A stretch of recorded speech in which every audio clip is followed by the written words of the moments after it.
We live. Yeah, I think we live. What's good, y'all? What's good, y'all? What's good, y'all? What's great? Thank y'all for tuning in to another episode of Can the Brothers Get a Rap podcast. This is episode 63. Woo! Woo! Yeah, 63, y'all. Big time.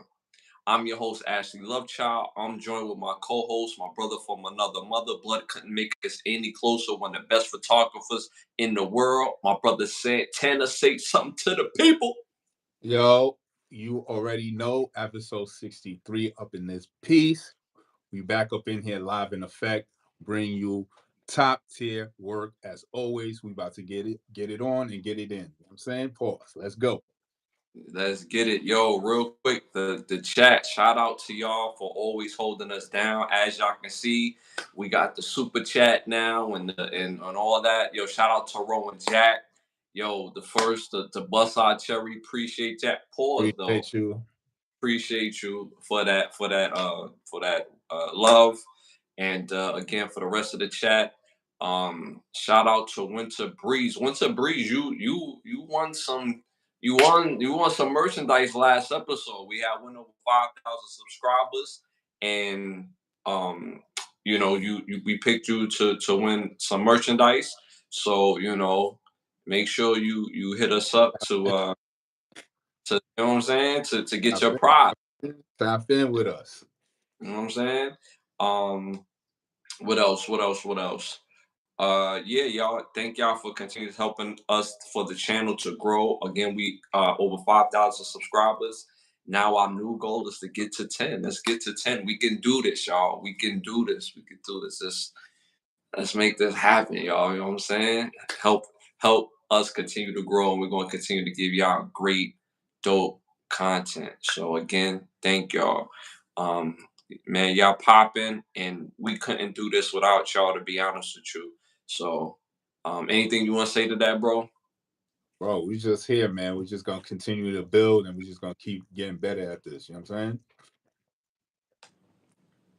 That's a fact. That's a fact. That's a fact. Um, What else? What else? What else? I was trying to look up the finishing score. I don't know if the game ended, but we're going to talk about that a little later. As far as the NBA Finals, the last time I checked, Boston was kicking butt. I'm still sending a couple of links so people could tune in as well. And yeah, man, um, we're gonna have a whole bunch of fun. And yeah, man. You know what I'm saying? I'm just excited. I'm just excited. My bad, y'all. But yeah. Uh Winter, you welcome. You're very welcome. You're very welcome. We appreciate you. We appreciate you. Make sure you send that email to the email situation. Send it to Ashley Lovechild at gmail.com. So that way you can get your prize. You're the best. Thank you. We appreciate that. We appreciate that. Thank you. Thank you. Thank you. We appreciate you. And yeah, so let's make that happen for you. All right, let's start the show off. You know what I'm saying? Start that show off. You know what I mean? Y'all already know where we're going with this. We're going with popular opinions. This segment is brought to you by OUV Records. OUV Records. You already know what time it is.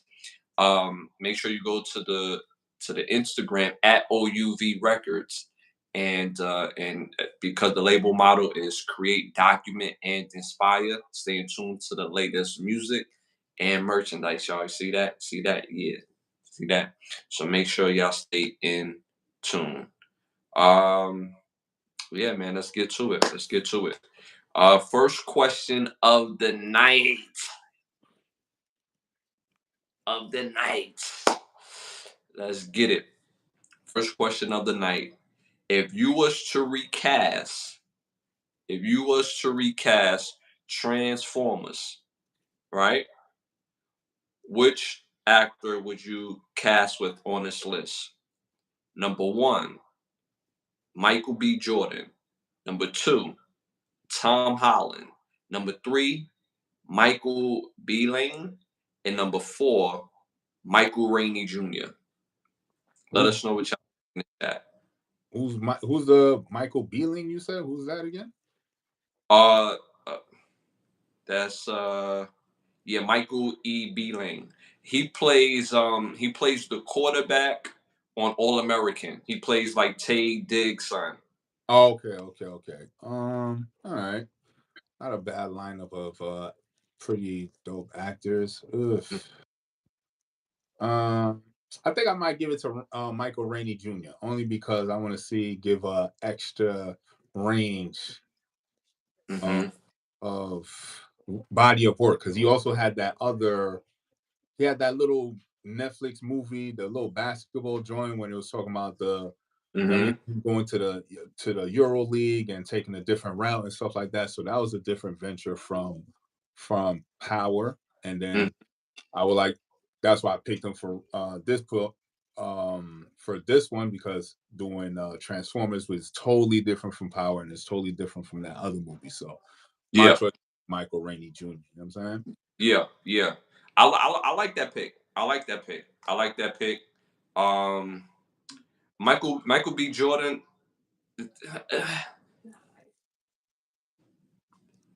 I like, I think he could pull that off. I really think he could pull that off. I really think he could pull that off. Tom Holland. Yeah, that's what I'm saying. Them two, it was really for me. It's the last dude, the Mm-hmm. All American cat, and Michael Rainey. Because Tom Holland, he known. Right. Michael B. Jordan, he could definitely kill that role. You know what I'm Yeah. saying? So Yeah. it was either between the cat from All American or Michael Rainey Jr. But I Mm-hmm. went with Michael Rainey Jr.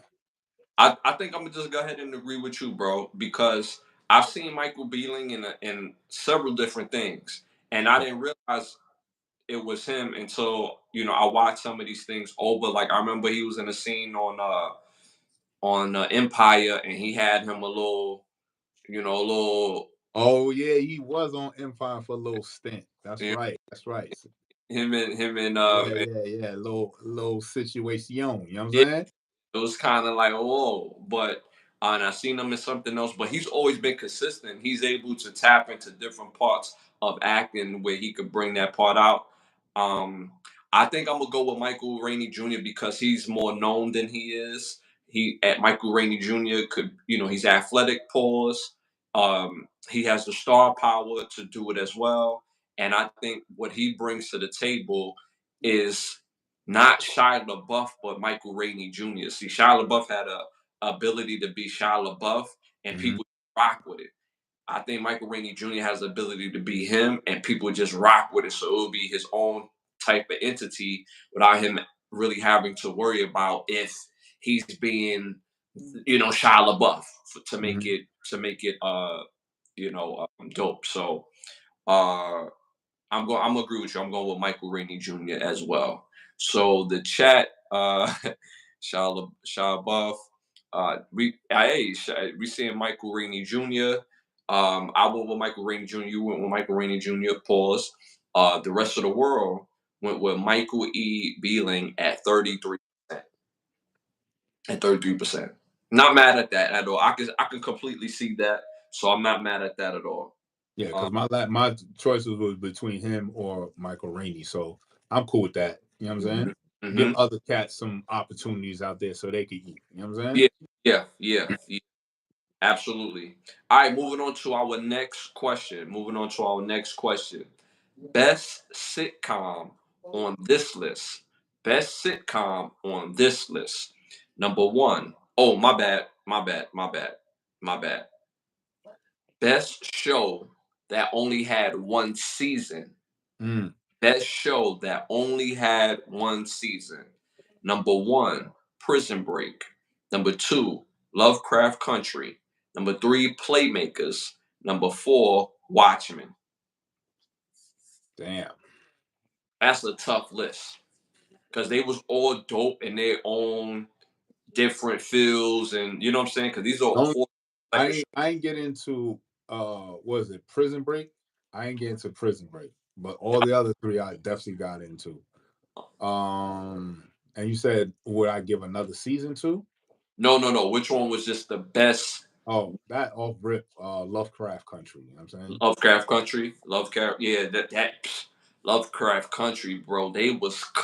They threw all the adobo, all the just special. extra seasoning, extra spices, wild peppers cut up. You know what I'm saying? It was just mad habanero sauce with the joint.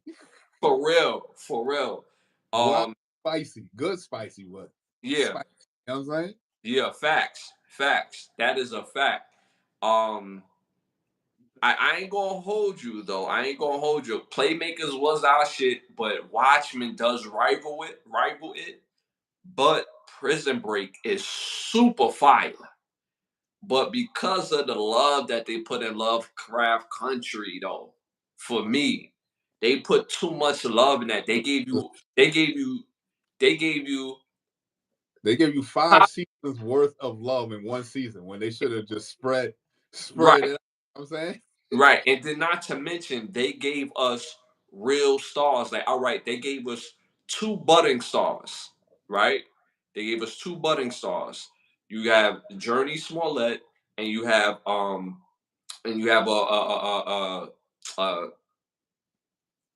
Kang the Conqueror, uh, Jonathan Majors. So you Mhm. have two budding stars, right? Then you give us top tier acting with Ingenue. What's Ingenue last name? Ingenue.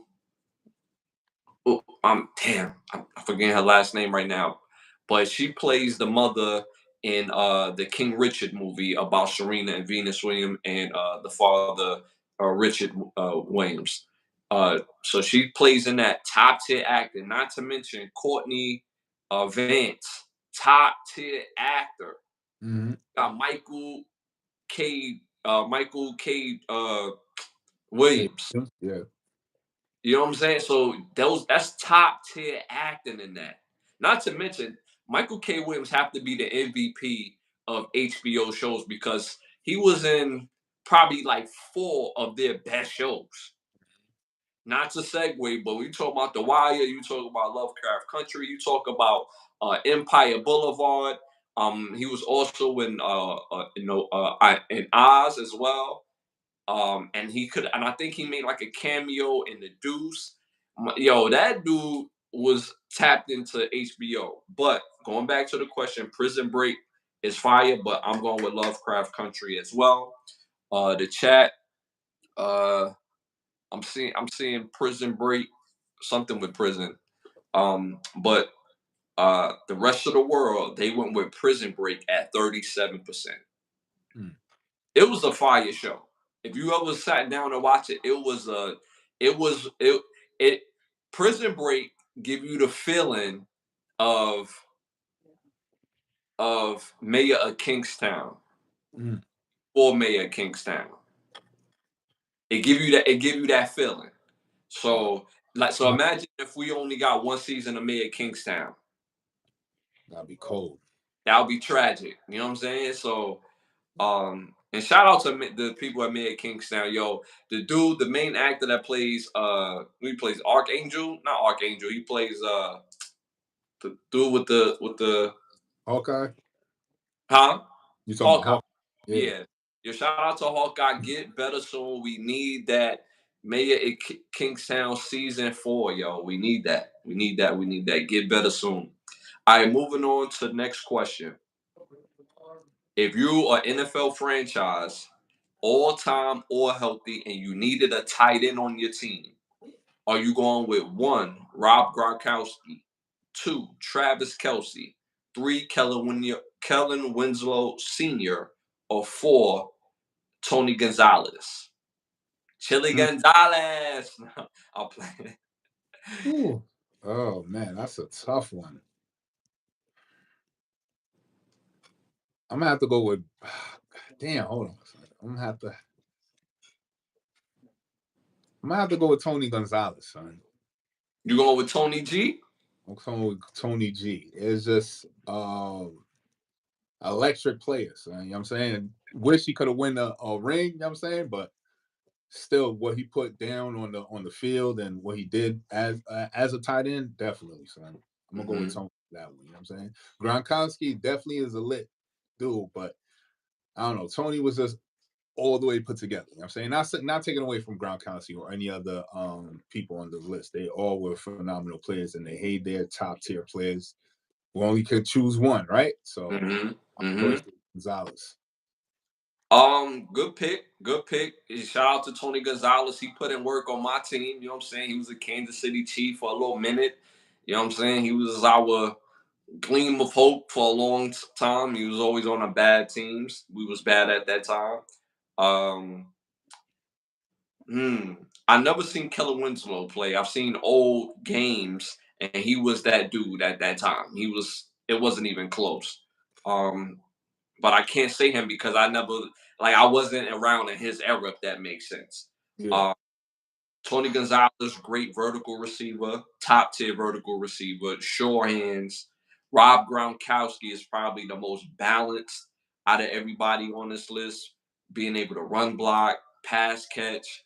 He's just reliable and he's a dog. Like Rob Gronkowski is like borderline crazy, the stuff that he used to do on the field. Um, and he won a lot of championships as well.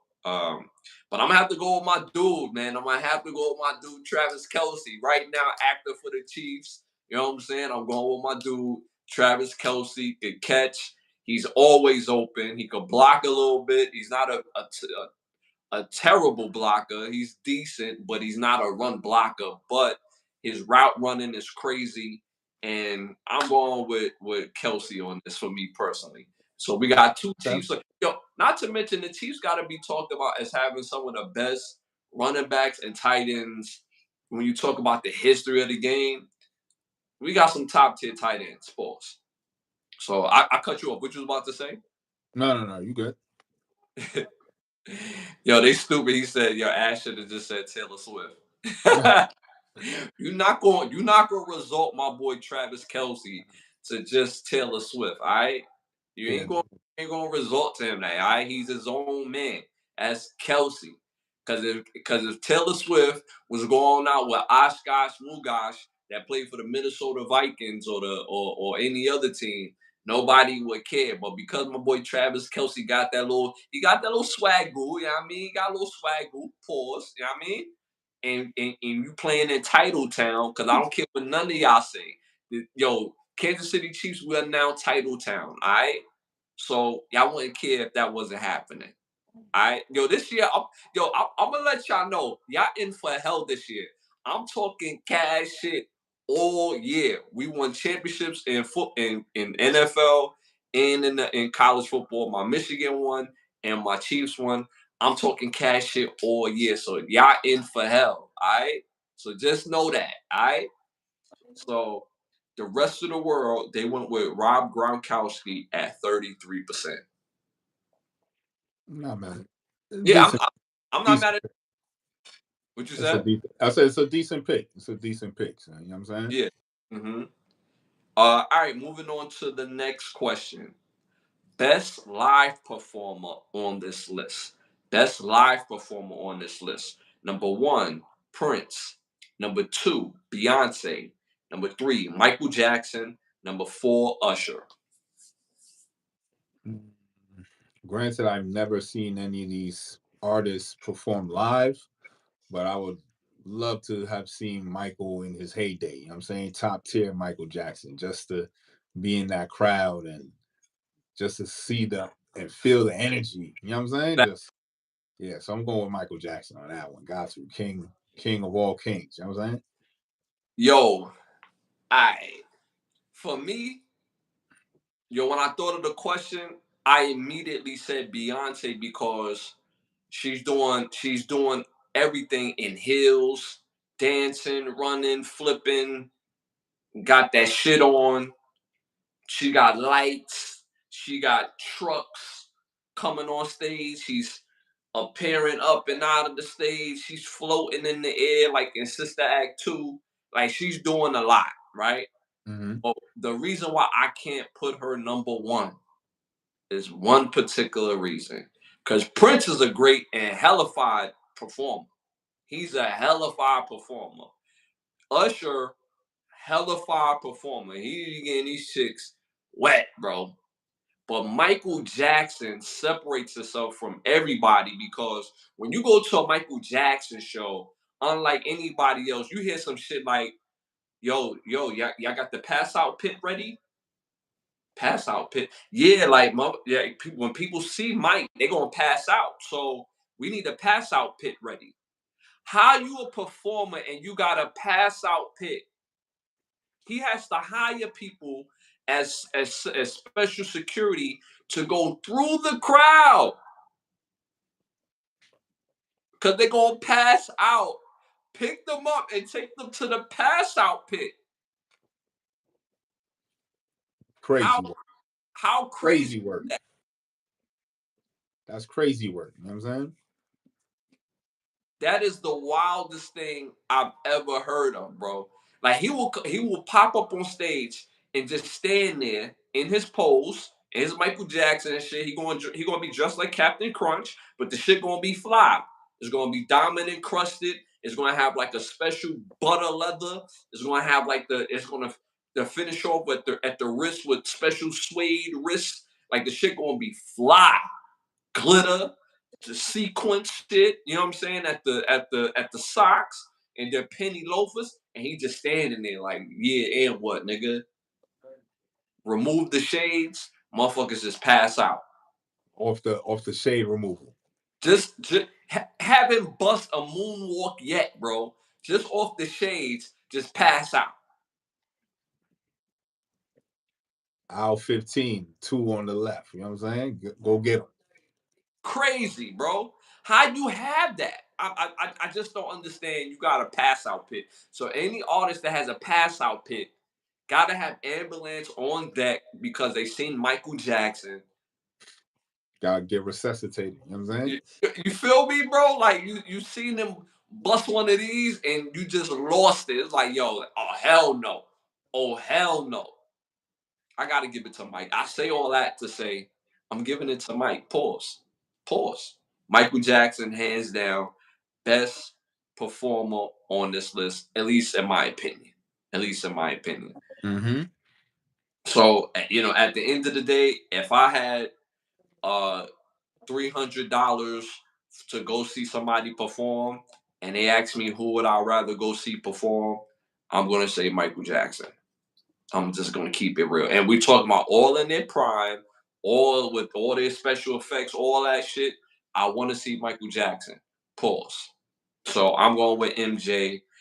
Salute to everybody else on this list, but MJ, that dude. So at the end of the day, that's what I'm spending my money. The rest of the world, I chose MJ. You chose MJ. The rest of the world were with MJ at 49%. Oh, they weren't playing. They serious about they choice. You know what I'm saying? MJ was that dude, hands down. But I will say this though: honorable mention, Dougie Fresh, DMX, Busta Rhymes, Chris Brown. Those are honorable mentionable guys when it comes to just performing, So shout out to those guys. You know what I'm Right. saying? All right, moving on. Last question on popular opinions. Last question. If you was in Africa, what would you go to Africa for? If you went to Africa, yeah, I'm sorry. If you went to Africa, what would you go there for if you was in Africa, right? Number one, business opportunities. Number two, homes. Number three, Khalees, the singer Khalees. Number four, vacation homes. Khalees number 3. Khalees number three, dog. Everybody just going to Africa just for her. So Yo, just for just her. fun. Have That's you seen crazy. videos? I mean, I would have to say business opportunities because all the other ones would lead to business opportunities. I'm saying homes. What was the last one? It was homes. Yeah, Business. yeah, the last one was vacation homes. Yeah. So homes, vacation homes that could be. It could be looked at as business opportunities. You know what I'm saying? So that's why I choose business opportunities because that could be a myriad of things, and you know what I'm saying there's no cap to it. Mm-hmm. Mm-hmm. Uh, I mean, at the end of the day, for me, out of all this right here, I ain't gonna hold you, bro. I know the political answer be like, yo, I'm gonna go get a crib out there. I don't know nothing about Africa, but as far as the actual factuals, you know what I'm saying? I know historically, but I'm going out there for Khalees, bro. Like, have you seen Khalees on Instagram, bro? She out there glowing in the African sun beaming on her body, just looking like, you know what I'm saying? Just yo, Khalees, bro. Yo, she gonna be like this, bro. I'm gonna have her like this. You feel Right me? up underneath the arm. You know what I'm saying? You feel me? Like this, you know what I'm saying? Like they laughing at me in the chat though, but nah, like I gotta have Khalees like this. You know what I'm saying? The sun kiss on her body, just she getting a little makeshift pool out there, just be looking. Woo! You know what I'm Mm. saying? I can always get opportunities for business homes and cribs and all that. Oh, God, good Khalees. Me personally. Um, so I picked Khalees. My brother picked business opportunities. The rest of the world, they went with vacation homes at 41%. Okay. Yeah, yeah. Yeah, yeah. It was like, nah, we're going to Africa straight for this. Yo, Nothing else. I'm pulling up for Khalees, and she be everywhere. Like, we in Zimbabwe, and yeah, and whatever she be talking about, I don't care. She be talking about the beans and the coffee. Like, yo, I don't care about none of that. You out there with the tickle see through, just skin or sun kiss looking, or just, and then she'll walk around and the camera just following her bunkie. It's not like following like the full shape. It's following her bunkie, and it should just be like, yo, I'm trying to be like Nas. You know what I'm saying? Like, yo, I want to go to Africa, like Nas and Belly. Like, yo, you never come back. You know what I'm saying? So, yo, Right. uh, Africa mad far. so what? Like, I mean, so what? I mean, we Yeah. out. Like, what you talking about? Give all this shit up. You know what I'm saying? All right, so moving on to our next segment. Our next segment is Hollywood Needs to Ask Us. We thought of this segment because there's a lot of trash ass movies in Hollywood, movies and shows. But to Hollywood's credit, they are making a comeback. But there's shows and movies that we didn't ask for, and we didn't expect to be good. So, but we got ideas. So kick this off today, brother. You know what? I'm not gonna hold you. I actually wouldn't mind Hollywood doing a remake, but I wouldn't mind a remake of the original Terminator. You know what I'm saying? Okay, I think okay, the concept of original Terminator still holds weight. it do. Um, with the added advantages of James Cameron have better tech than what he was able to perform with the original one, and then you seen how the original one came out. You know what I'm saying? Mm-hmm. I wouldn't mind seeing the original film redone again. You know what I'm saying? Yeah. Same way, just new actors, new characters, updated version. Just make it a little bit better. I know we're not taking away from from Schwarzenegger's legacy as being the Terminator, because I mean that was everything. You feel me? But Mm-hmm. I feel as though we need a new Terminator. You know what I'm saying? Mm-hmm. So Hollywood, I'm gonna give you a throw your bone. We ain't gonna give you a new one. You could remake one this week. You know what I'm saying? We're gonna have you remake Terminator. I ain't gonna be mad at it, son, if you do a remake for Terminator. Don't do no cheesy woke buffale. Just remake the original jump with Mm-hmm. newer technology, Mm-hmm. newer actors, and don't tweak the script, nothing. You know Mm-hmm. what I'm saying? Just, Leave it just, the way it is. yeah. Just remake it. That's it. You Just, feel me? That's it. Don't just, do nothing else. yeah. Yeah. Yeah. Same thing, you know what I'm saying? If you want to maybe a slight tweak a little bit, not too much, but same script, because the script was dope. I feel as though it could just use a little refresher. You know what I'm saying? Mm-hmm. Mm-hmm. Yo, but the last Terminator, they tried to remake it. Yeah, or garbage. You know what I'm saying? After the second one, everything else was garbage. So that's why I was like, remake the original one, as just a standalone, not to like start a new whatchamacall series. I mean, a bunch of films after that. Now, I just want the remake of the original Terminator, just as a nostalgic, but with a new age feel to it. You know what I'm saying? I mean, I rewatched all the Terminators one day. The first two, nothing is better than the first two. That's what I'm saying. Nothing is better than the first two. But the very last one was decent. It was decent from the standpoint is that when they redid 84, they showed you how and 84 and how the new one existed at the same time.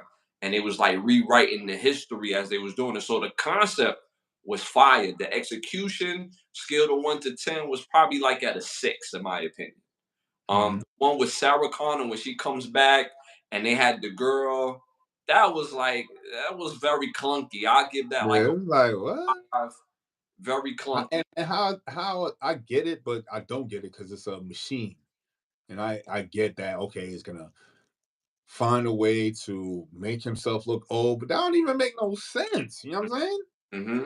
And then this the other part that don't get me. Because remember in the first Terminator, that's why I want the remake again. Because in Yeah, the first Terminator, Buddy went in there, went into the police station and wrecked Mad Havoc, dropped yeah, damn near the whole police force. You know what I'm saying? yeah, yeah, Bro, your face should be on top tier most wanted, son. Because you yeah, done killed like 30 police yeah. and they never caught you. You know what I'm saying? Right. In the first one, it was though.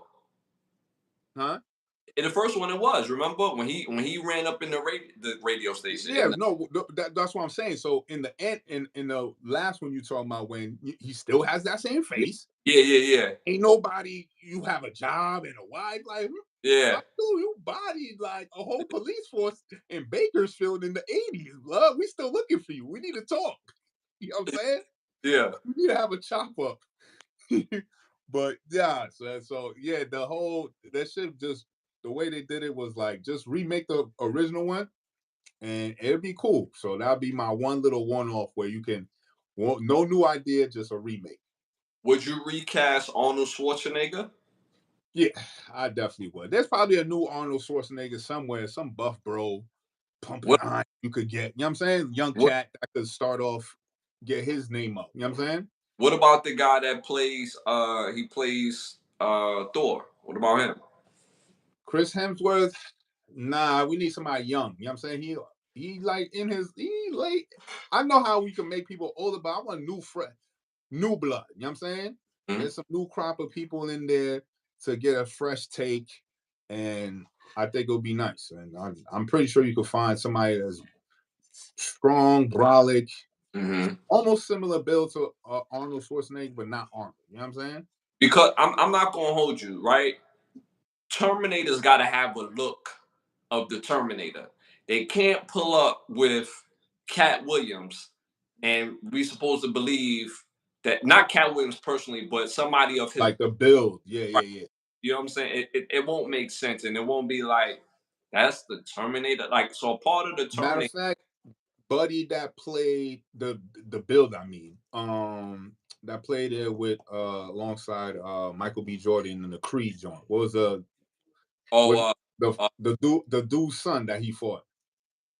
the new Drago's son, I think it yeah, was. Drago. Ivan Yeah. Drago. So the you know what I'm saying? His build, his stature, that would be perfect for the new Terminator. You know what I'm saying? Uh huh. Like that build and stuff. That particular actor, not so much, I would say, because that's a big role to take on. I'm not taking away from his skill set as being an actor, but as Terminator is like, you know what I mean? It's top tier. You know what I'm saying? Yeah. It's a very important franchise. So that build for sure would be a perfect build body wise for a new Terminator. But the actor that we will find somebody else. You know what I'm saying? Yeah, yeah.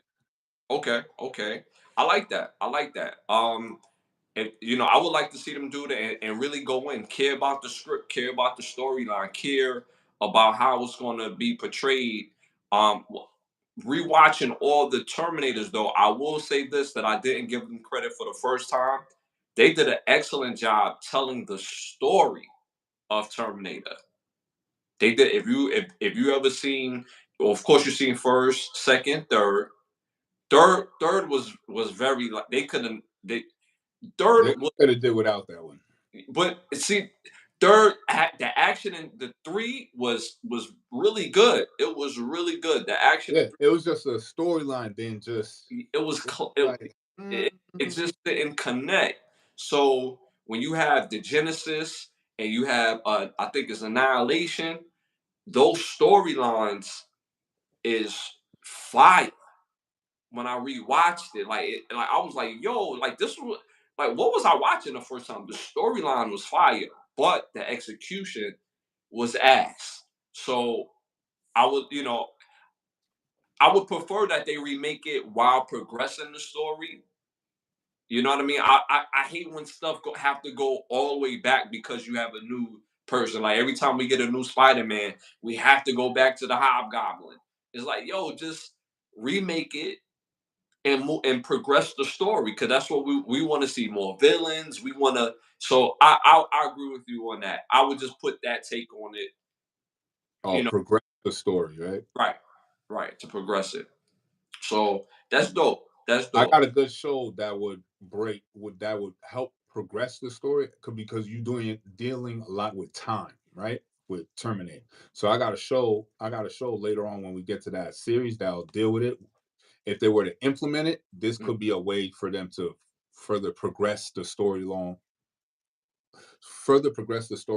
because it's like all we know is like niggas have to fight the war, but we don't know if they ever won the war, what happens after the, you know what I'm yeah, saying? Nothing. So yeah. there's a show I'm gonna speak on, and then it'll break that down even further. Okay, okay. That's lit.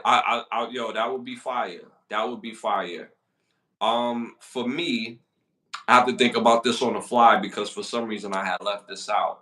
But for me, I want them to do. I would like to see them do an in-depth movie, a live action movie based on the Juggernaut character in Marvel. Mm, okay. I would love to see that because he's such a pivotal character, in my opinion, and he's like a polarizing character because, like, even though in X-Men you have like top tier villains, but that Juggernaut character always stands out. He always stands out, and the fact that he's the Charles Xavier's brother, people don't know they step brothers, but they still brothers. At the end of the day, they still have a connection, and how he received his powers is a story in on it by itself. And to see that type of live action with his helmet, because that's why he wears the helmet for real, to so his brother won't take over Yeah, his mind. have his mind pause. You know what I'm Yeah, saying? so he could continue to wreak havoc. But his powers came out of not feeling like he was ever enough for his dad, for the world. So when he gets his powers, it's like, yo, it's up. He becomes the Juggernaut, and the Juggernaut power actually comes from like the ancient civilization. Um, it's from Savage Island, which later becomes what's the new island they call it now? Genosha, which later Mhm. becomes Genosha. So his storyline is so pivotal that I would love to see that played out in a live action. Him trying to get to Charles, his battles with Wolverine, his battles with Cyclops, like just dope top tier villain in my opinion is Juggernaut. Mm. So I'll be lit. yeah, yeah, and then and because we have so much special effects on Juggernaut, I could see someone like I mean he already plays Venom, but I could see him playing Juggernaut because he has the look of Juggernaut in the face to me. When I think of he don't look like Venom in my opinion. He looks like Juggernaut. The guy that plays Juggernaut, I mean Venom. I think his name is Tom Holland or Harden. Are you talking about Tom Hardy? Tom Hardy. Yeah. Tom Hardy. So uh that dude right there, I think was the perfect fit for that. So No, no, no. I definitely agree with that for sure. top tier actor right there. You know what I'm saying? We only want the best. You know what I'm Yeah, saying? yeah. We only want the best in the field because We want my money's worth. So I'm going right. after top tier work because you want to make top tier work and I want to pay for your top tier work. You know what I'm saying? So we both get what we want. Hmm. So that's what I would like to see, and that's who I would want to be like the lead actor in that as well. So you know what I mean. I'm looking forward to the Craven the Hunter story, but I have a feeling it's going to be ass Yeah. because I don't look like Craven the Hunter. Like this is a one of my favorite characters as well in the Marvel universe, and I'm They, looking forward to see what yeah. happens. Yeah, I don't know. They could have, you know what character they could have went after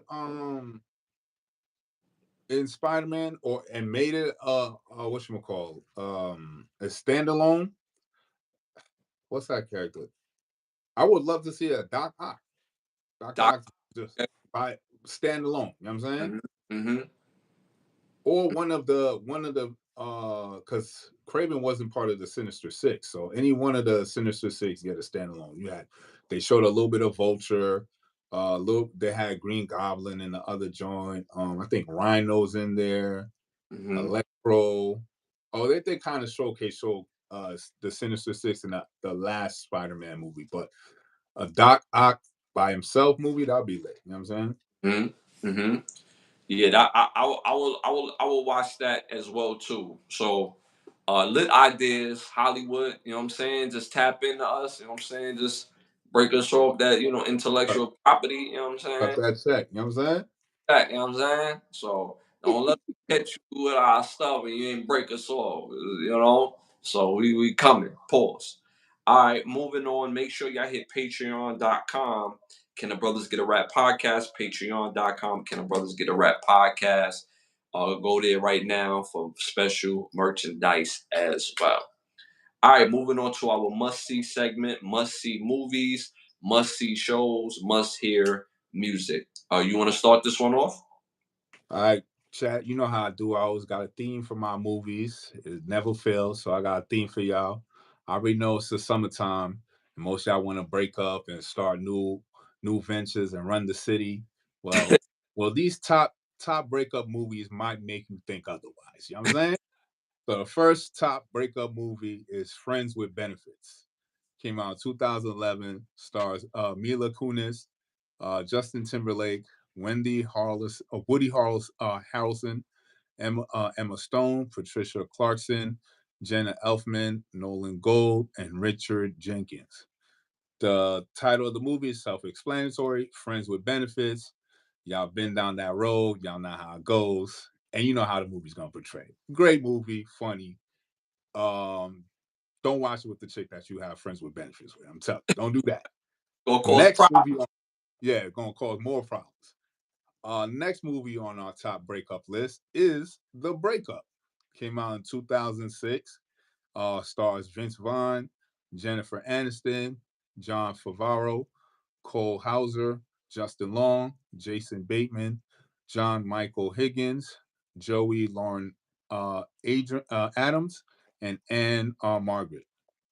It's about a couple. They move into a lavish Chicago apartment. Um, they can't decide on furnishings, and it leads to an argument, and then they break up. But you gotta watch the movie to find out how it progresses, because that's how the movie starts. You know what I'm saying? So Mhm. last but not least, one of my favorite movies on this one is Crazy Stupid Love. Came Fire. out in 2011. Stars Leo Tippin, Ryan Gosling, Emma Stone, Steve Carell, Jonah Babel, Joey King, Julianne Moore, Marissa Tomei, and Kevin Bacon. Just a great movie about crazy, stupid love. Excellent movie, very funny. Steve Carell was very good in this movie. Very much like Ryan Gosling's character. He plays a typical man going through the ropes of being a man. You know what I'm saying? So Mhm. great movie. This one you could watch with your lady or with your friends with benefits that you want to be your lady. You know what I'm saying? So I'm giving you the top tier work to get you right for the summertime. You know what I'm saying? So these top breakup movies, and I'm gonna give you a little tidbit. A lot of them didn't break up in this one. So you got Friends with Benefits, The Breakup, and Crazy Stupid Love. Make sure y'all tap into those movies. Those are all dope, funny movies, by the way. All got different flares to the movies as well too. So shout out to those movies. All right, my must see movies. I'm not like my brother. He always have a theme. Me, I try to go and name movies that was in y'all face, but y'all was like, yo, I don't remember that. I remember that, but I didn't see that. Whatever. So my first movie that is a must see is called Soul of the Game. This came out in 1996, directed by Kevin Rodney, Kevin Rodney Sullivan. He's directed movies such as Guess Who with Bernie Mac, How Stella Got Her Groove Back, Barbershop 2. This stars Delroy Lindo, Blair Underwood, Mikel T. Williams, Sally Richardson, Edward Herman, Oba Babatunde, and Brent Jennings. Dope fire movie. This movie is about the original story of how Jackie Robinson got to the lead. It follows Satchel Paige and Josh Gibson, and you have to watch the rest of the movie. I won't ruin it for you. So tap into Soul of the Game. Soul of the Game. My next movie, y'all heard of this before, but a lot of y'all new, not y'all new and y'all new youngins out there have never tapped into this movie. How Stella Got Her Groove Back came out in 1998, directed by again Rodney Sullivan, Kevin Rodney Sullivan. Stars Angela Bassett, Whitney, Whitney, Whoopi Goldberg, Tate Diggs, Regina King, Suzanne Douglas, Michael Pagan, Glenn Sherman, and Richard Lawson. Cast is top tier. It's a top tier cast. Top tier cast. A movie about a woman who's the top of the top in the corporate world. She's the top of the top, but she's divorced. She has a kid, and that's all she do is work. They even the people on her job is like, yo, when you gonna go on vacation? You even getting on our nerves, and you have to see the rest of the movie. I won't ruin it for you.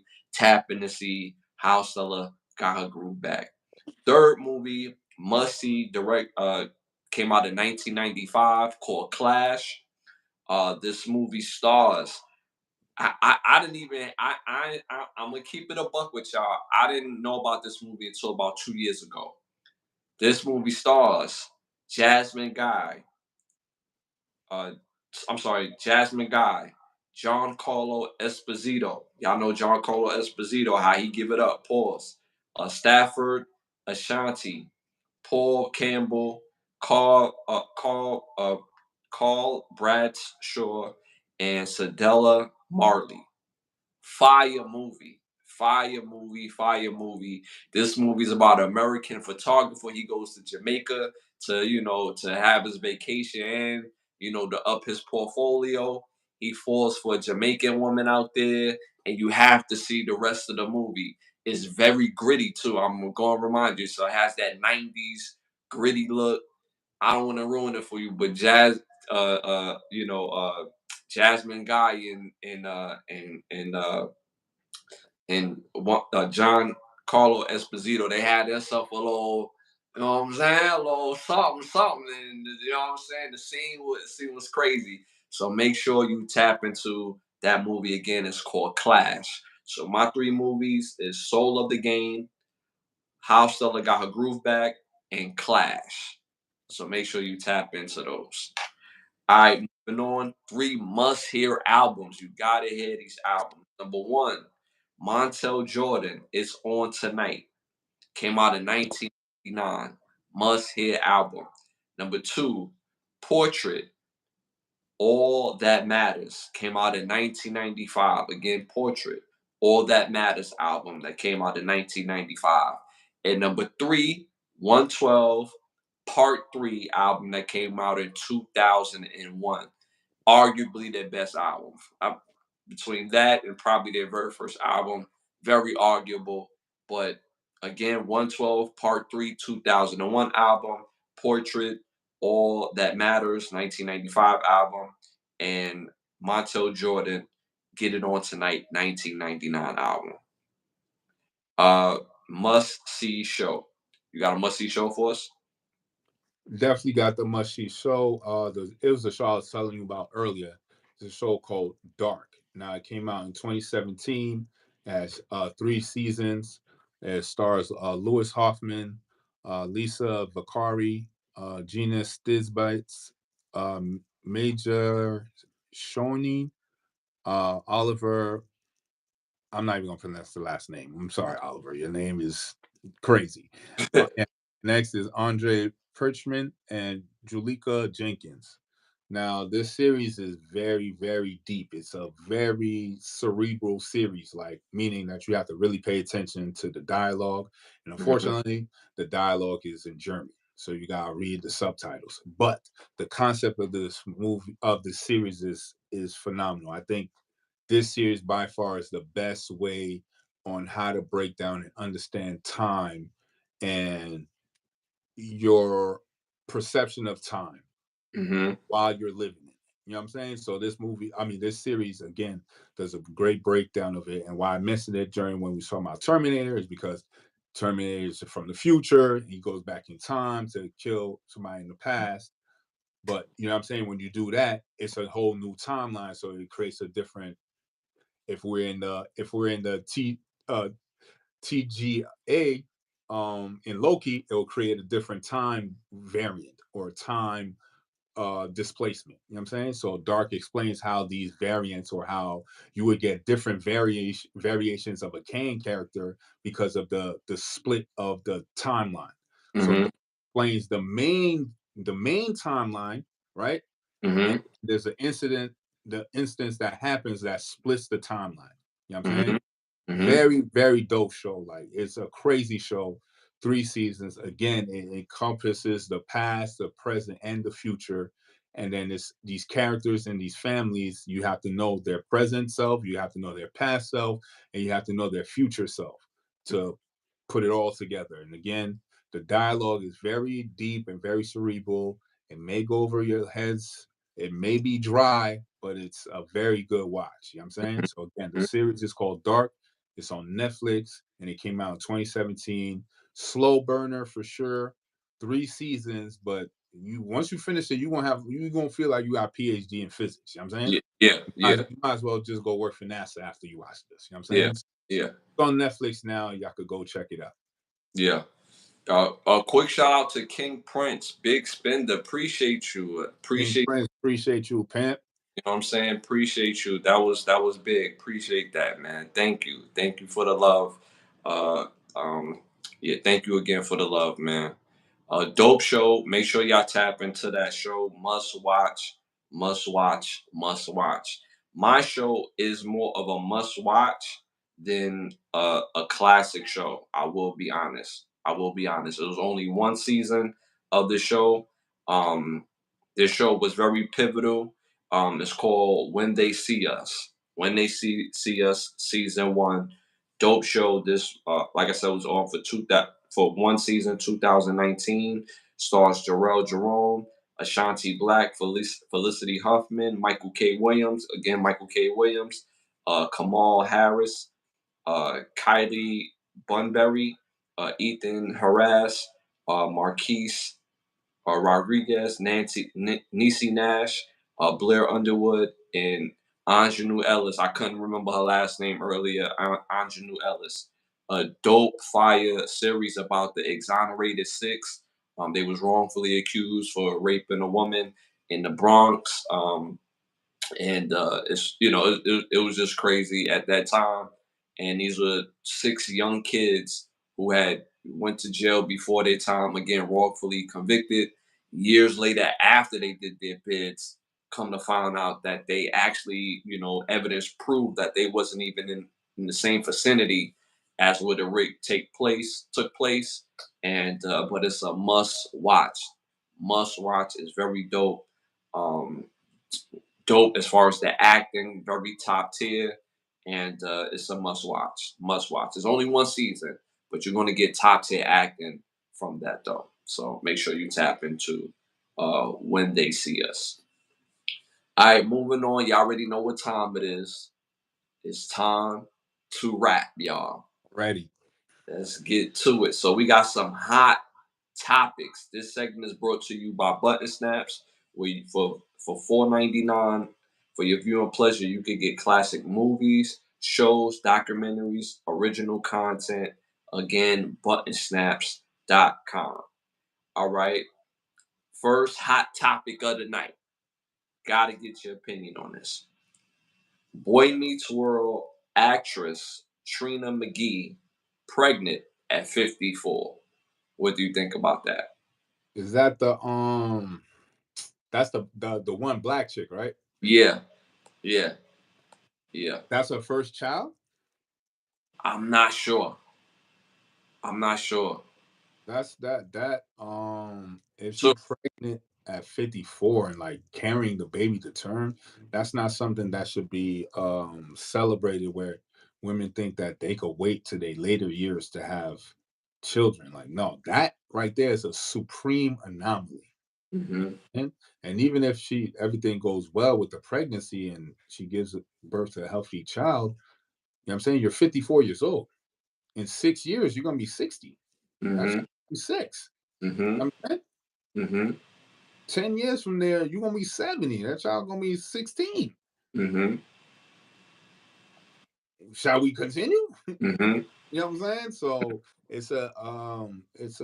I get it, celebrating life, that's amazing. But then also it's like this is not something that every woman can feel as though they can do. You know what I'm saying? So that also has to be out there. Like this is a very rare occasion, very rare. We're gonna monitor it closely because of how rare it is. You know what I'm saying? hmm But this is not ideal. hmm I'm saying you had from 18 to about 36, 37, and you squandered all your years away. It's like you can't have a second chance in your 50s. You know what I'm saying? That's not how life works. But shout out to her. I hope everything works well. Again, it's a little gray area because of the age and how much of a toll it takes on the body. So I just hope she has the best care and top tier doctors to facilitate and help her along the process. You know what I'm saying? Yeah, yeah. Um, Me, I've never been a well. I don't say I've never, but as a grown man with full views of the world, I'm not a proponent for. I'm not a, I'm not big on abortion. So the fact that she's able to be pregnant at 54, is it an accomplishment? No, but you pregnant, and if she's able to carry to term healthy, then she should do it. Granted, in 20 years when a child is 20, she's going to be 70 something. That's not an ideal situation, obviously. But the good Lord has seen it for you to, if you're able to carry term to this child, a healthy baby, then do so. But I would, like you, I don't recommend that to every other woman because that's not normal. That is not normal. The ideal age for you to have children is from 19 to 34. And they say even 34 is kind of pushing it now. Now, there's going to be women out there that say, well, I'm 43 or I'm 41 and I just had a baby. Cool. But you're it's like you're not every other woman. And that's not ideal. And you're having a baby at 43, you're not letting it be known that you're married. You're not letting it be known that you have, a real established people that you could, that's going to actually help you. You still have your parents. You have a brother, a cousin. That's still like you have a village. Some women don't have that. So to put it out there like that's cool. Like yeah, go get your bag.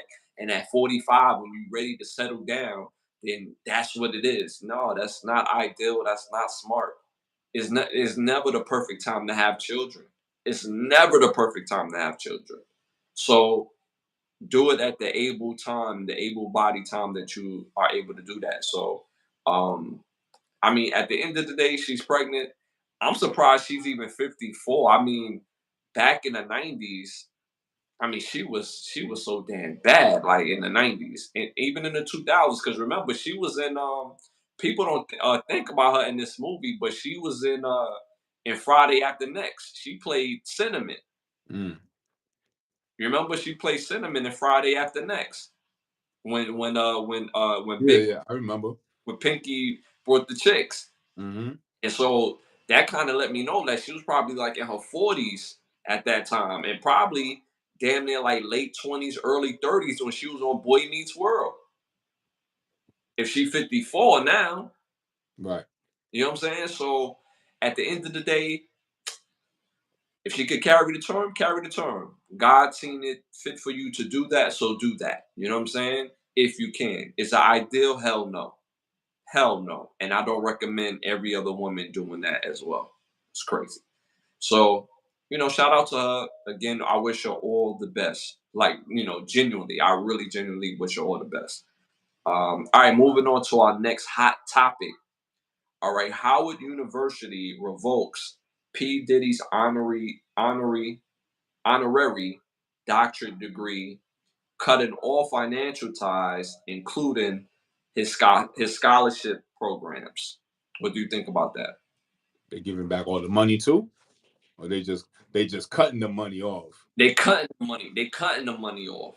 Oh, they not giving it back. They're not giving the dirty money back. No, no, they just cutting it off. Oh, okay. Yeah, that's how thoughtful. You know what I'm saying? Right, right. Yeah. But you was cashing them checks before. Them checks was good before. They not good no more. Checks don't they don't clear no more all of a sudden. Right, right, right. On a bank day. You know what I'm saying? Where everybody working in the bank, checks don't clear no more. Break it down for the people on what you're getting at. I'm pretty sure if he got an honorary doctorate degree from Howard, because remember he dropped out. Right. So that means you gave bread to Howard, right? Donations. You know what I mean? You went to the school. You want to see the school do good, right? They Mm-hmm. collect those checks. They'll cash the checks. You know what I'm saying? Mm-hmm. All of a sudden, you get caught up with whatever you get caught up with. Allegations. Again, there's still no real actual crime that been levied against them. But okay, you say you're gonna take back what you gave to him. So why don't you give back what he gave to you, the bread? Mm-hmm. Since you don't want no dealings with it, right? Mm-hmm. That would be the ethical thing to do. But you already cut them checks. So we ain't gonna talk about the bread. We just gonna talk about over here. Don't worry about the bread over there. Mm-hmm. We're just gonna worry about we're gonna take back his honorary doctorate degree. Like he paid for that 5 times, 15 times over already. Mm-hmm. You know what I'm saying? It's Mm-hmm. not about the honorary doctorate degree. It's about the publicity from it. You know what I'm saying? That's what he gained from it, and he already monetized and won from it already. So the ethical thing to do was to take back that and give back all the money. Am I bugging or am I asking for too much? Or wouldn't that be if you're making a stance that you feel as though whatever did he all these are alleged again, right? So whatever is being alleged against him, you feel as though you don't want no parts of that. I'm pretty sure those checks being cut. Give the bread back. Mm-hmm. That's you know what I'm saying? But I mean, let's keep it real though. Like they can't give the bread back because P Diddy probably got more money than the school, and they don't have deep They pockets. they, they need that bread. They need that bread, right? It was already spent. Let's get. I'm about to be so dirty and nasty. Pause. On this because our culture is so twisted, right? So they can't give back that bread that he gave to the school because their alumni base doesn't give in the aspect where they could give that money back and it replaces the money that he gave to the school. Right. There's several top tier individuals that's in the entertainment industry, that's in leading positions in the financial world, leading positions in the world of politics and all such things that graduated from Howard University. Why is your alumni base of giving is so ass to the point where you can't even replace P Diddy's contribution? That's one, right? Let's keep this real. Out of all the people that graduated from Howard, there's a lot of people that's worth being talked about, but none of them move the needle like P Diddy do. I'm just keeping it a buck, y'all. I'm not sticking up for this man, but you have to understand the politics of institutions. This is an institution. Politics. None of them moved the needle like P. Diddy, and he didn't even graduate. He went to school with a whole bunch of people in his class that became great actors, became artists, so on and so forth. Leading people in their industry when it comes to different businesses and opportunities or things of that nature.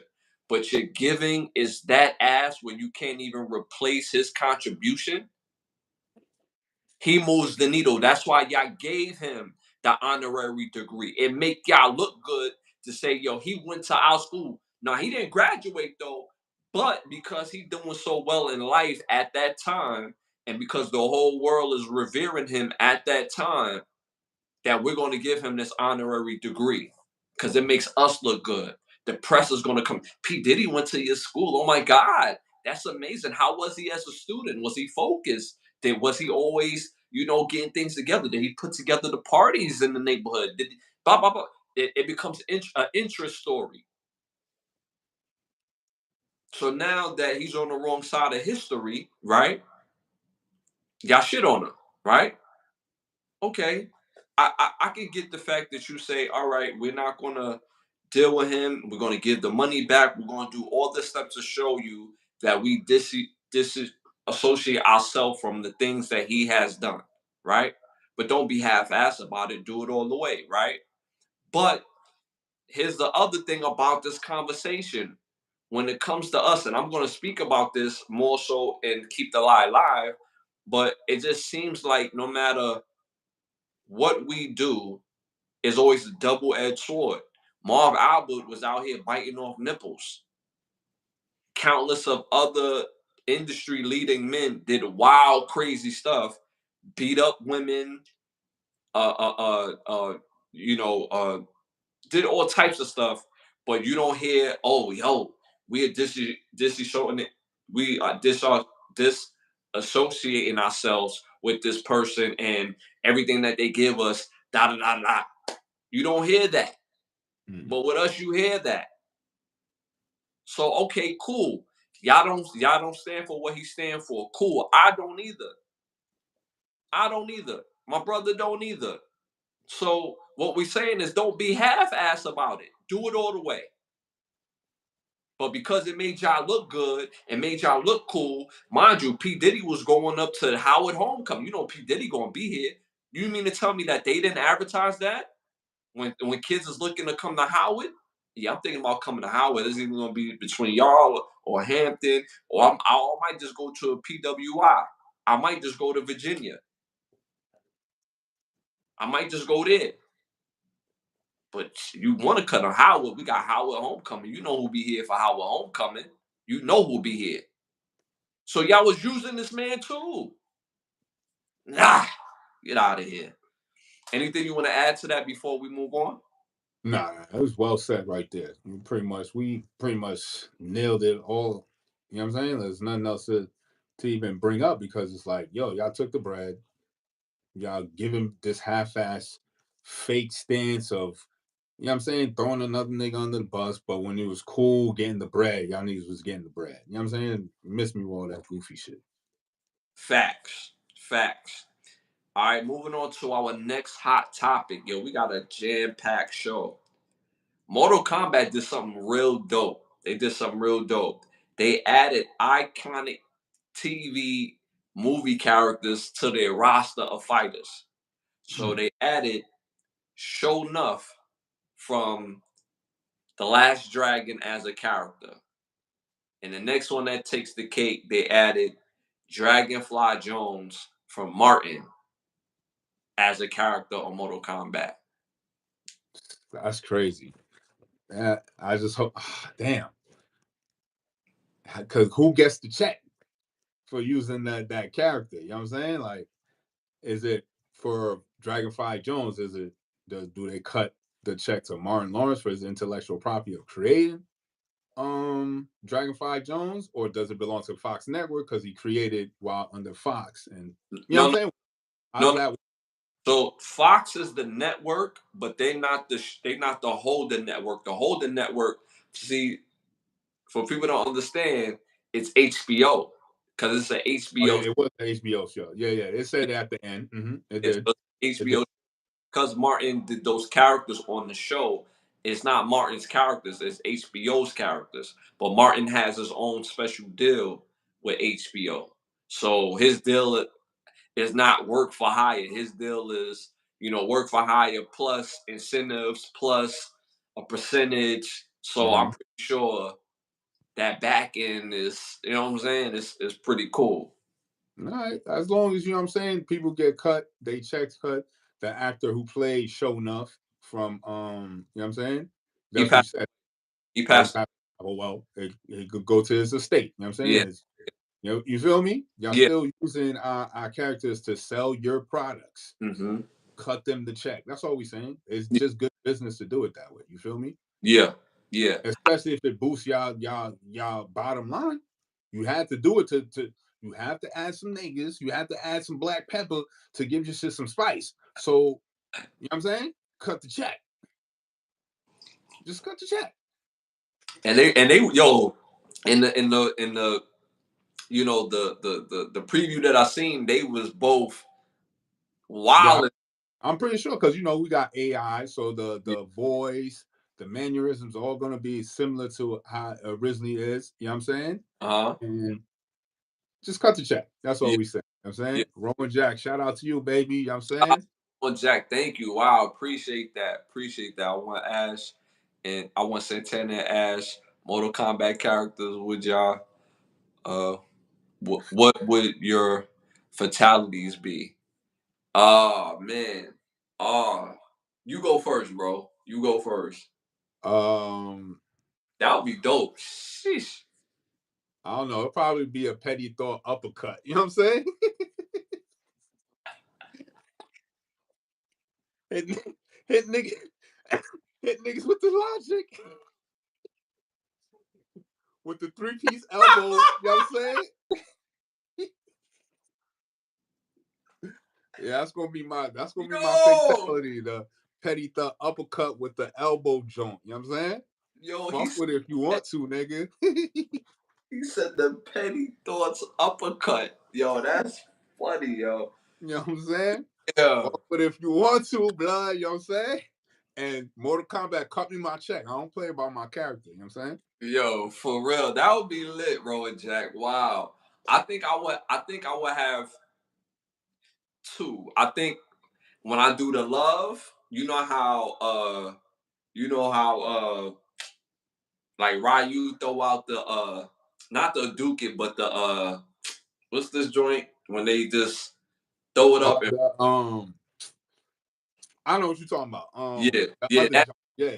that move would be my love joint right there. And then I think my finishing move will probably be like my cuff. Like, yo, I'm gonna have you up under me. You know what I mean? Like, I'm gonna cuff you, and then I'm gonna just turn you, and then turn it back, and your head just come off. Just, And just, shit, you know what I'm just, saying? you know what I'm saying? Head off the body, you know what I'm saying? So, and then the body's still moving. You know what I'm saying? The body gonna still move, but the head is in the air, mad gory, mad blood. So I'm going, Yeah. you know what I'm My saying? my my finishing move gonna be accepting accountability. I'm gonna see if you gonna dodge this accountability, Bob. You know what I'm saying? Yo, dodge this accountability, nigga. You throwing accountability at niggas and shit. Like, yo, I gotta dodge this accountability if I'm trying Nah, to. that's it. I'm gonna hit niggas with the little, you know what I'm saying? Little matrix jump. You know what I'm saying? Dodging all types of accountability. Yo, that is funny and fire, bro. Wow. That would be dope. Shout out to Rowan Jack again. I want to see Santana and Ash Mortal Kombat characters. What would be our fatality? What would be your fatalities? Be my brother went with the combo of The dodge petty or uppercut jump, you know what I'm saying? and And the a finishing move accountability. yeah, You yeah, dodge that, you win. So you yeah, could dodge that, yeah. you lit. That's fire. That's fire. I'm throwing that love out there. You know what I'm saying? And then I'm gonna like, you know what I'm With saying? the headlock. You know what I'm With saying? the We like, locked in. You know what you I'm know saying? what I'm saying? Once I lock you in, you know what I mean? And I'll pull it out, you know what I'm saying? Head gone, off with your head, you know what I mean? So definitely rocking with that. That is dope. That is dope. That is dope. Again, shout out to Rowan Jack, man. Thank you, man. You have been dope from day one, man. We Yeah, appreciate that's I appreciate you, son. It wholeheartedly. won. Facts, a real one. Uh, wow, that was a fun question. That was a fun question. That was a fun question. All right, so moving on to our next hot topic. Actor Jerry O'Connell says that he doesn't wash his legs in the shower. Yeah, he said this on The View. What? Yeah, and this is the same actor from he's done the Scream movies. He's Yeah, done yeah, I know the actor yeah very well. yeah He's he's always done supporting roles and stuff. Never yeah know he was never a main character, but he's always done well for himself. You know what I'm saying? yeah yeah That is just egregious, salacious, disgusting, all types of wrong, foul, and I'm gonna add some Zatarain on there. It's just type disgusting. You know what I'm saying? Like yeah. we could have went through our lives not knowing that piece of information because you probably got dust from yesteryear still on your legs because Still on. you feel as though I get the concept. You feel as though the suds as they rinse down, Yeah you know what I'm saying? I yeah get that, but if you don't scrub it up, dub it, nah that's like saying you take a plate and you just rinse the the top play part of the plate, but don't scrub it with some soap that your plate is clean. You know what I'm saying? yeah yeah yeah Like like what we talking about here? yeah make that make sense, yo. Yeah. So the chicks on the View thought that was sexy. That was cool with them. Oh, this Well, don't shave his. He don't wash his legs. Oh, well, there was because no. I'm sure there was no pushback. nah, it was Oh, there because was slight pushback. I stand corrected. because well, it wasn't The View. It was oh my god, I got the name wrong, but the host, both hosts was melanated, and they was just like, hmm, that's interesting. We don't do that because like we've been taught to wash everything. He's like, nah, but you good once you get the hot spots and you go up. Like yo, what do you really do with your legs to wash your legs? So I was like, in my mind, it's like, all right, so I've always been active all my life. Played football, basketball, I boxed. If you ever been active, if you ever just walked around your house all day, ain't washed up, by the time you take a shower and you wash your upper body, the hot spots, and you don't get the legs, if you put that towel, that dry ass towel on your wet legs, it's gonna you're gonna see all the dirt balls on your legs. Pause. So and that's if you don't wash your legs. So years of accumulation of just getting in the shower, hitting them hot spots. Like, yeah, I'm guap. See, it's just a thought for me because it's like you just. I'm gonna lay a scenario. Your wifey come home. You gonna fix her a bubble bath. You lay the rose petals and the candles leading into the bubble bath and shit, right? Mhm. So you're like, oh my god, thank you so much, babe. She get in. Oh, babe, why don't you join me? So you get in with your dirty have bottoms, and you know what Mhm. I'm saying? Like Yeah, you're not gonna wash your bottom. right, You just gonna wash the top, but the water right here, you don't even the feet is underneath the water. All you gotta do is scrub it. right, right, You ain't gonna do that. right. Nah, that's just bad, son. That's Yeah, just like nah. So wash your legs. that's just hella nasty. That's just hella nasty. Like I don't understand that. I don't understand that. Like you can't just hit the hot spots, bro. Like you gotta get when you clean a room. You don't come in and clean a portion of the room because hot spots is just a portion of your body. Hot spots is we all know is our private parts, right? So that's a portion of our body. So if I go in the shower and just wash my hot spots, don't wash my chest, my legs, my feet, in between my toes, then I'm not clean. I'm not clean. So you're really not washing your face if you're talking about just the hot spots. Like, what is that? It's a mentality. That shit is wild, dirty, and the mentality of that for him having that of years. So imagine how many women that he done probably dealt with, people that he'd been around, just wild, dirty, like this mad accumulated dust. Like There's a whole trail of dirty sheets and tears, my nigga. Just a whole trail of dirty sheets and tears.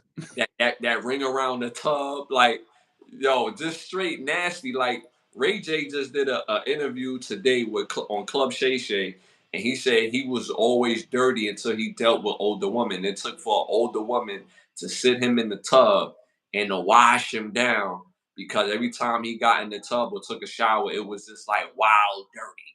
So the girl liked him, but she was like, "Yo, you just dirty, yo. You need to go take you a Oh, shower." so your parents ain't show you how to wash up, Ray J?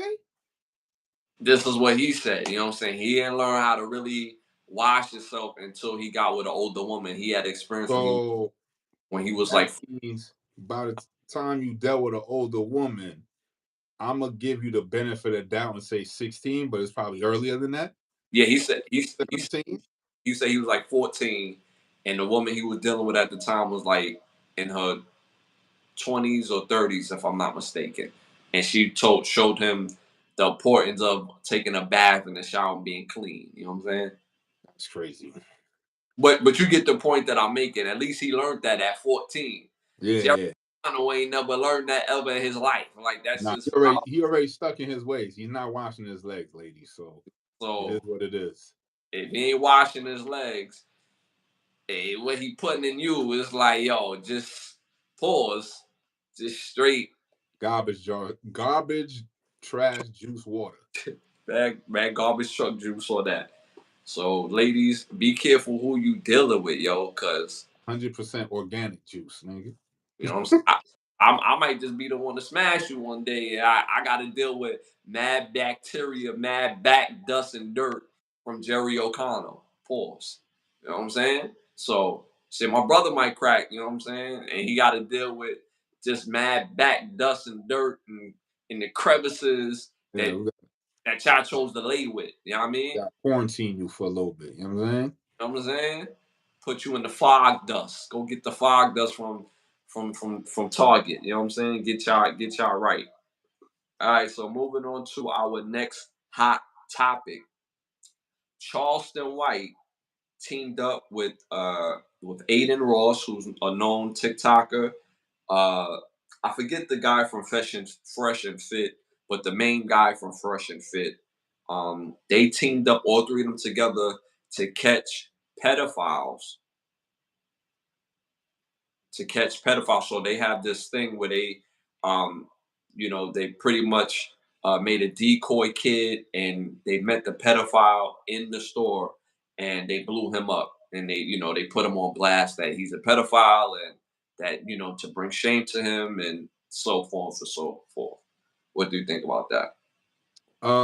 If it's legit and it's done properly and done through the proper channels and shit is done legitimately, then I mean I don't see nothing wrong with it because we gotta get rid of the pedophiles anyway. But my only thing is like they probably gonna get overwhelmed at some point because we don't realize how many pedophiles there actually are out here. You know what I'm saying? There's Fact. no database that keeps tabs of pedophiles because if you keep tabs of them, you would arrest them. You know what I'm Right. saying? Right. So we have no idea because remember, Chris Hansen was doing that Catch a Predator for like 15 seasons, and it Right. wasn't it wasn't a reoccurring character. It was a new cat every Right. week. Right. Right. My Right. point is, there's a lot of them out there. So I Hmm. mean, as long as, like I said, as long as it's done properly, and it's not clickbait, it's not fugazi. You know what I'm saying? It's real deal because you know how social media is. I mean, I have no problem with it. Again, as long as it's official and you really like taking the evidence you have and bringing it to the police for them to actually arrest them and properly charge them with a crime, then Hmm. yeah, I'm all for it. You know what I'm saying? Because Hmm. y'all locked up mad drug dealers, but they're still drugs. You know what I'm saying? Hmm. So And pedophiles, that's such a hard crime. Pause. Or I won't say a hard crime, but it's such a crime. Like There's when no rehabilitation for that. You know what I'm saying? right, right, No, and there's no coming back from that. Like if you robbed a bank, right. you stole somebody's car, you uh sold drugs, you know what I'm saying? You can Hmm. come back. Hmm. Your credibility as far as a citizen in the eyes of your fellow colleagues, you can redeem yourself. You know what I'm saying? You could definitely pedophile, there's no coming back from that because that's children. And I'm sorry, this it's a special place in everybody's hearts. I don't give a fuck who you are for children. You know what I'm saying? Hmm. Hmm. And you harm children, it's like there's no safe place for you. You know what I'm saying? Hmm. So you should never feel comfortable at all. Hmm. No place where you should ever feel comfortable. You know what I'm saying? Because you feel comfortable, you want to get back to your old ways. So shout out to them as long as it's official. I don't know um too much about it. I'll definitely look into it and I'll definitely tap in and I want to see how official it is for myself. You know what I'm saying? Yeah, yeah, it looked pretty official. It looked pretty official. And what I was going to add to that was, like, even guys who are pedophiles, there's no like with guys that sell drugs, you could kind of tell. You know what I'm saying? Like, there's a look. You know, Hmm. there's even if they don't dress the part, there's a way about them. You see what I'm saying? There's a way about how drug dealers move that you go, oh yeah, he really in them streets, selling drugs, right? But pedophiles, it They could be anybody, know how to blend in very well. right? Very well. There was a statement that this chick told me, and it was an intriguing statement. It's like, yeah, we may have homeboys that we cool for real, but we don't really know them like the woman that they deal with for real. You know what I'm Hmm. saying? So it made sense to me in the point where it's like we all have certain faces that we showcase to certain people and shit, right? Hmm. So some of these faces may be uglier than others. So those faces you don't showcase at all Hmm. until a certain point where you want to showcase. And these pedophiles wear different masks. They don't wear the actual mask of them being that person that they truly are because you would see through it and not fuck with them. You know what I'm Hmm. saying? So they wear different masks. So Hmm. you can't really tell because they wear a mask of a professional. You know what I'm Hmm. saying? Wear a mask of somebody, a high esteemed position. Hmm. Wear the mask of somebody who's really important in the community. You know what I'm Hmm. saying? But Hmm. lo and behold, that nigga got a whole ugly mask that he really wear. But you know what I'm saying? He wear this other joint to fool everybody else in public. So And yeah, to your point, yeah, it's very hard to spot them. You know what I'm saying? hmm and the motivation is so egregious. Like, again, a drug dealer's motivation to make money, to somewhat be known. It shouldn't be to be known at all. You know what I'm saying? But it's the foundation of selling drugs is to make money fast, and to move forward, right? And so forth, and other crimes as well is really the foundation is to make money fast. With pedophiles, the scary thing about it, they don't see themselves as pedophiles. They see themselves as a lover of children. It's like, what? I don't harm children. If you doing sexual things with children, then you're harming children, bro. So you can't be a lover of kids by saying that. So Mm-hmm. their motivation is so crazy and out there that we really can't tell. Like you said, because of the faces, we could go to Walmart or Target every day, and the nice dude every day that like, yo, you could park your car here or whatever, and nobody's gonna touch it. Da da da that get you in his line real quick. And I was like, damn, he a cool dude or whatever. And that's the face that he wears at his job. But if you leave him with your children or such and such, there's no reason why you should. But if he was to be left alone with children, he on some whole other time. So we don't know. You know what I'm Mm-hmm. saying? So it looks like it was done in righteousness of how they moving with the show. Um, and because of their platform, Aiden Ross has a huge platform. Charleston White, regardless if you agree with the stuff that he says, um, he's very polarizing. So when he talks, people do listen. the Fresh to Fit kid, based on his platform or his platform before, when he talks, people do listen because he has a big following. Pause. Right. So for them to team up and bring that all together with the platform and amount of eyes, and if these are real pedophiles, imagine how many millions of people are going to see that pedophile. Mhm. So I'm all for it if this, and I'm pretty sure this is, the real deal Holyfield, because if you show somebody face and say and call them a pedophile, and they not a pedophile, they could sue your ass for everything that you even thought of. Not everything that you own, everything that you even thought of owning, because that's a harsh thing to say about somebody if it's not actual factual. So I'm pretty sure they moving. It's a real show. I'm pretty much saying. All right, moving on to our next hot topic. The Power Rangers is coming back out with a video game, 32-bit. What do you think? I seen the preview, it looked fire, but what do you think? The notion that Power Rangers is coming back out with a video game. 32-bit. Ain't that like old Super Nintendo style? Yeah. Yep. Yeah. Come on, dog. What y'all doing, son? I'm about to cop the PS5. What y'all doing? Yeah. Give me a PS5 version. So you want the brand new? Yeah, because I'm about to cop the PS5 for NCAA. You Yeah. know what I'm saying? Huh? That's not the only game I want to play. You know what I'm saying? So give me some Power Rangers up in there. You feel me? What we now I gotta get Super Nintendo. Where the fuck am I gonna get Super Nintendo from? Like nigga got download Super Nintendo on his phone to play this junk now. Like, because Yeah. 32-bit is nothing now. That's easy. Yeah. You can have the shit on your damn near on your iPad. You know what I'm saying? You download the app to play the jump. But nah, come on, son. Give me a PS5 version of even if it's the same concept as the, how they had the Power Rangers, you run, you fight niggas, the same board level gameplay, fine. I wouldn't mind it on the PS5 version level graphics. You know what I'm Mm-hmm. saying? Mm-hmm. Shit, I wouldn't even mind a Power Rangers open world type concept. You know what I'm saying? Mm-hmm. See, now we need to do a games need to ask us. See, I just gave y'all one. You know?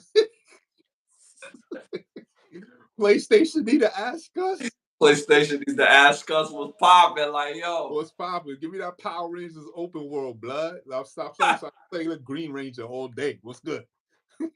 With my little flute man. You know what I'm saying? Bring my Zordon out. yo, Word up. So, but that's dope. You know what I'm saying? Nostalgia, but come on, son. Give me that PS5 version and stop playing. You feel me? But yeah. the nostalgia is always cool too because, you know what I'm saying? You're never going to take away where games started from. So I get it. And, you know what I'm saying? Once y'all make a killing, now make me a PS5 version. You heard? Mm-hmm. Mm-hmm. I think the review so far has been overwhelmingly great because even though it's a 32-bit, it has that look of Yeah, that. these little young kids don't know nothing about this. You know what I'm Yeah, saying? They first joint is 97. So they first joint is N64. If they was born in 97, you're right, millennial kids growing right, up by you 2, 3, you're probably your cousins N64, then PlayStation. You know what I'm saying? right, You growing up into that's where you started from. But we started with Nintendo. And right. then our older cousins started with Atari and shit. You know what I'm saying? Yeah, So they right. have the love for the 8-bit, the 32-bit. You know what I'm Mm-hmm. saying? Mm-hmm. And then when it started getting lit for Super Nintendo, it was like, oh shit, this is fire. You know what I'm Yeah, saying? yeah, yeah, yeah, So yeah. I see the nostalgia that they getting from it. I mean, like the love for it, because Huh? growing up with it, that shit was ill. Watching the transition go as we get older and the technology is getting better for gaming. You know what I'm saying? Mm-hmm. Mm-hmm. Rowan Jack, he said, thank you again, Rowan Jack. Appreciate you a billion times. Thank you. You should be Power Rangers. What colors would you be, and what would your Zord be? Uh, I'm gonna be the Green Ranger because I need that the flute joint. You know what I'm saying? Because when he bust his Zord out, he had to blow the pause. know what I'm saying? He had to play the flute joint. I thought that was mad pimping, son. Yeah, You yeah, don't bust mad putties asses. Now, yeah, oh, please bring out the sword. Hold on, let me bring my flute out real quick. yeah, yeah. Play a little flute, and my sword come out. That was gangster to me, son. Coming home from school, watching that. Oh, Green Ranger lit, son. He got Yo, the little gold armor joint. Now I need that. yo, the Green Ranger was lit. Now I think about it, the original Ranger Tommy was lit, bro. He was lit. I ain't gonna hold you. He was popping. He was popping. Me, I'm probably at the four. I'll probably go with the Red Ranger because I have like a just a leader type of personality, Mm-hmm. So the Zord for the Red Ranger, you know what I'm saying. So You know what I'm saying? it just be popping or whatever. So I think I would choose that. My spirit animal is the Black Ranger, though. You know what I'm saying? The original Black Ranger, my spirit animal. But as far as my personality, definitely the Red Ranger. Definitely the Red Ranger. And the Red Ranger used to get busy. Like Oh yeah, that's he ain't worry. He ain't give niggas no pep talk. He just went straight to business. Like, yo, I'm not here to hype y'all niggas up, son. I'm not here to hype my bestie up. Get your Power Ranger suit on. Let's get to business, son. you know what I'm We saying. gotta save Angel Grove, kid. You know what I'm saying? I just want to win some games. You know what I'm That's saying. it, son. I just want to chill at the mask, eat some fries. You know what I'm saying? That's all I want to do, son. Yo, the Red Ranger, he definitely got it in, and it felt like it was always an epic fight when that happened. Yo, Road Jack, what you said? You couldn't bring yourself to be the White Ranger?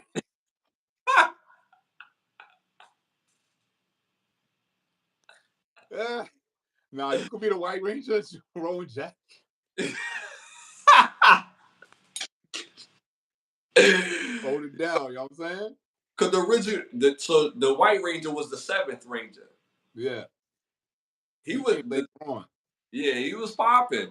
Yeah, he was popular. You know what I'm saying? But it was just something about the Green Ranger. Tommy Yeah, was just a lit nigga, son. well, he was because Tommy was the sixth. Yeah. Tommy was the sixth. So the original was the red, yellow, Yellow black, and blue. and blue. Mm-hmm. Right. Nobody picked the Blue And Ranger. nah. Billy, yo, just fix my weapons, dog. You know what I'm saying? We don't even need you on the battlefield for real. Just fix my weapons, dog. My flute ain't blowing right. Pause. Fix that. Oh, he not even Donatello, bro. Like, you know what I'm Yo, saying? he the master craftsman. You know what I'm saying? I'm not Yeah, taking away from his styling, but he was a master craftsman, making sure our equipment was on point. You know what I'm saying? yeah, But when it came to when we was on the battlefield, find Rita Repulsa on them, like he kind of yeah, slipped up a little bit. You know what I'm saying? yeah, yeah. Yeah, I feel like watching the original Power Rangers movie after this. That's nostalgia right there. Yo, for real, son. The Tommy original, was the man. Niggas had the white band, the red headband. Like niggas was the ill, son. fire, Their fire. whole fit. I'm surprised nobody in Angel Grove didn't know these niggas was the Power Rangers. Tommy, this nigga Billy always wearing blue. The Uh-huh. other nigga always wearing black. Shorty Yeah, always wearing pink. yeah. Anytime the Power Rangers come, that's the colors they wear. Niggas ain't never figured out. I think Billy the Blue Ranger, dog, because I think it never hears. So where he at? Yo, and not to mention they did a it was the one they did in I think in 2015, 2016. Oh yeah, they did do a remake recently. I ain't see that one. That was fire. I messed with probably the original one, that one, and they had another one that was real talk. They have an underrated movie catalog. Their movies are really good. Mm-hmm. They got a little flimsy with the show. The original show was top tier, upper echelon. You know what I'm saying? But they got a little flimsy with the show. Like it got a little clunky. You know what I mean? After a certain amount of years with the show itself, but their movies have always been top tier. Facts. So I might rewatch all Power Rangers tonight or tomorrow. Nah, lit. That's Time lit. to watch Power Rangers. That's a fact, Rowan Jack. That's a fact. I might just do that for real. For real. Damn. Damn. But I like I said, I chose the red. My brother chose the green. And yo, not for nothing, the Power Rangers, because they started off in high school, right? So none of these kids outside of Tommy and the Red Ranger look like physically like, yo, let's get it popping. You know what I'm saying? Everybody else was kind of like shaky, goofy type. Because even the Black Ranger, he was like he kind of like Michelangelo, real goofy. Like he's Mhm. athletic. You know what I'm saying? But he don't look like, you know what I'm saying? Like, yo, so we're gonna get it popping or what? Like, you know what I'm saying? The Red Ranger and the Green Ranger always carry that energy. Everybody else was kind of like goofy. The Asian girl, they just gave it up to the Asian girl because she Asian. She got no karate. Like, just really leaning into those tropes of of ethnicity. So, but everybody else just was kind of goofy. So the Red Ranger and the Green Ranger always held it down though. So that would Right. be super dope. 21, next Power Ranger movie plus 21 Jump Street. 21 Jump Street, the original show, is very underrated, very top tier. The movies are funny, Mm. not classic, have funny scenes. Um, it, I love the scene with I think 22 Jump Street, where Ice Cube finds out that the fugly dude is smashing his beautiful daughter, and he at the college like, yo, what the green beans, and all that California came out of him or whatever. He like, hook me up. I said, hook me up, man. This ain't hooking. Like he went off. That was a funny scene, but the essence of 21 Jump Street is lost in those movies because it wasn't based off two characters in the show. So, but the show popping. Johnny Depp, Christian Slater, my man that plays Simon in the Skybox for Martin, Holly Robinson, Pete. Fire show, definitely. Very rewatchable. Four popping seasons. All right, moving on to our next hot topic. So there's a grown folks restaurant that been buzzing.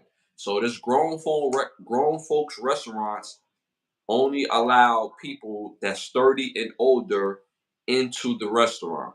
So if you're 30 and younger, you can't come into the restaurant by yourself.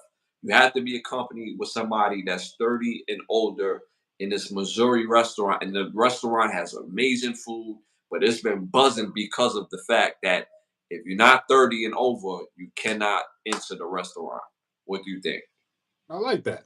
I like that. Sets a certain type of anticipation, sets a certain type of ambiance because you figure as a business owner, if you have patrons and people coming into your place of business that's 30 and up, you know what I mean, they're gonna act a certain way. They got a Mhm, lot more to lose. So niggas ain't mhm, gonna be rowdy and act up and be belligerent. You know what I'm saying? So they gonna everybody gonna act their age and mhm. gonna be a cool vibe and you know what I'm saying? Nobody gonna be, I guess, judging nobody, making nobody feel no type of way. Everybody's just gonna be just I mean shooting the breeze. Like I'm all for it. You know what I'm saying? Because the young cats is wild. You know what I'm saying? Yeah. When I was young in my 20s, I was a wild cat. I was not listening to nobody. Niggas running the streets. You know what I'm saying? Doing what we do. So I Do, get it. You know what I'm saying? do the chat want to see young Santana out here in these streets? Nah, y'all don't want to see young Santana. That's when my knees was on point. You know what I'm saying? So running the streets, yeah, we was out there all day. Nah, I barely could stay till 5 o'clock outside. You know what I'm saying? See, I know this brother for 20 years. This is low cut season with the deep waves. Pause. You know what I'm saying? They don't want to see low cut season with the deep setup. That man was a problem. Hypnotize you with the waves. You know what I'm saying? You just got caught. You know what I'm saying? I see you Yeah. in your eyes. You got caught. You might as well just come over here, man. But nah, that's fantastic because people in their 30s just act a certain way. And it just sets a certain type of like you said, people are watching. You know what I'm saying? Mm-hmm. Because I remember when I was young, went to Chicago, and I remember going past my aunt's crib. We would always pass by this bar, and I'm talking about when I'm young. This bar was when I was young. Talking about you had to be 40 before you could get in that joint. Mm-hmm. And I was young in the 90s. I'm Yeah. like 40. Yeah. I'll never get in this club, son. What they doing in there, son? Why you gotta be 40 to get in this club, B? Yeah. Yeah. I'm like 8, 9 years old. I'm like 40? Nah. This building will never even be here by the time I get to 40. You know what I'm Yeah. saying? So Yeah. now, as being at my age, I get why that club back then was 40. Because I know them little young cats, them 30, 25-year-olds was wilding. So like, nah, we got bring it up to 40. But that's Chicago. So you know, them niggas is different. Yeah. The majority, they like, yo, cut off 30. You know what I'm saying? That Yeah. should be all right. And And I rock with it.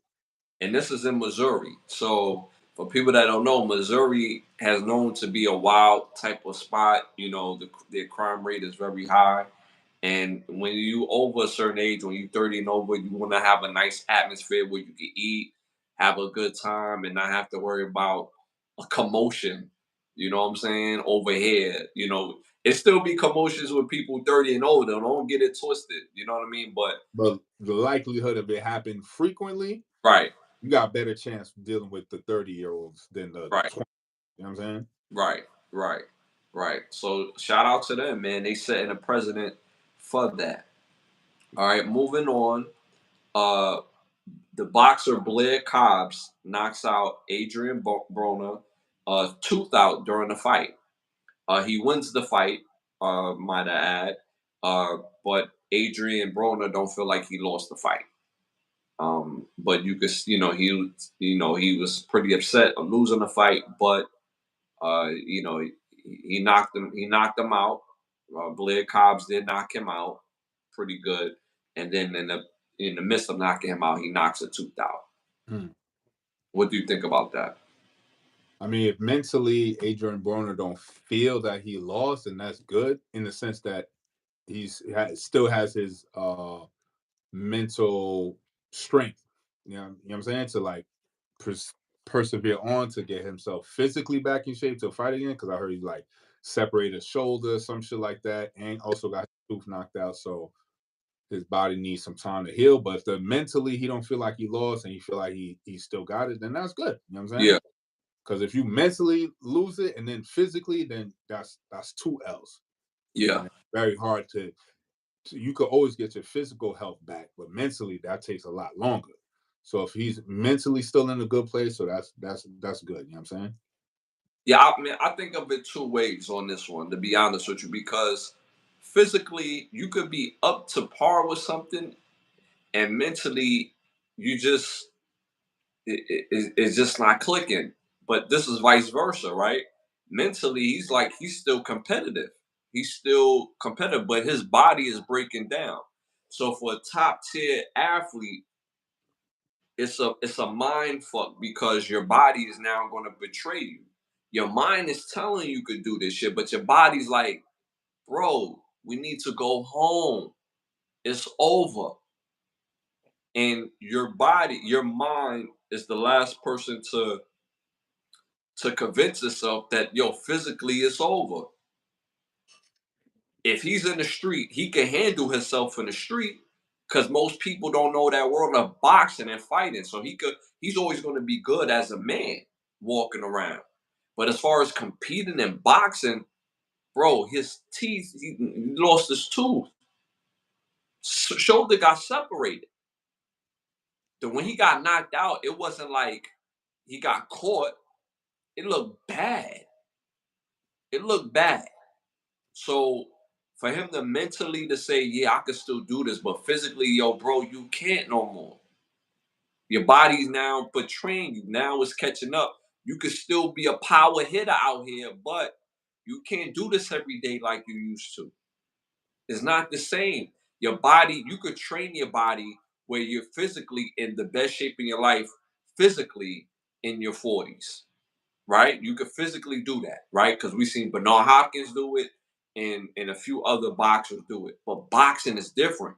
Once you get to 40 and you've been fighting ever since you was a little kid, the accumulation of punches, is now a factor. Not like when he was in his 20s. So the accumulation of all that now, it's like, yo, so he could stay fit. He could be in the best condition of his life at 40, but now he getting into the ring. You can't play boxing. That's the hurt business. That's the hurt sport. You I don't want to make no light of it, but you seen the episode with Martin and Tommy Hearns when Martin got lifted up out the ring. That really can happen. Not to that extent, of course. That was exaggerated, but you seen the after effects of Martin where they exaggerated his injuries, his face. But it will feel like that. Your face can't swell up. You can die in the ring thinking you're going to play boxing. And at some point, it's over. We see that with Deontay Wilder last week. It is over. You can still be in the street. If a man tests you, you can still put that man down. You still gonna be a hell of a fighter in his life, in the world. People still gonna respect you. But when it comes to boxing, you cannot play this game. You can't play boxing. It's the hurt business. And once you start taking L's like that and getting beat, it's time to walk away. You want to have ability of your facilities, yo, of your body. How many great top tier fighters we seen from the 80s and 90s, the 2000s, and we see them today? They're talking very slow. Their motor skills is not all the way together. But yeah, you the champ. You the champ. Like the only boxer we see out here that really has all his motor skills for real is Mike Tyson. Real talk. Even a dude like Pretty Boy Floyd, Money Floyd Mayweather, did take a whole lot of punches in his career, but his motor skills is not as tight, pause, as Mike Tyson and some of the other guys that left boxing early. It's the hurt business. Get out. It's over. It's all right. Move on to something else. I know that's gonna be tough, but you can do it. If you could go through boxing, you could beat anything else. Pause. Cause that sounds crazy. I ain't gonna hold you. You could beat anything else. That sounds, but but that's the point I want to make. So shout out to Adrian Broner. He's still a warrior. He still got in that ring. He still gave it a good go. But the time has come. The time has come. Shout out to Blair Cobbs that won that fight. All right, moving on to our next hot topic. Bun B testifies in the following armed home evasion of both him and his wife against the guys that try to do it. Do you see him as snitching? How do you view this? Or him taking a stand?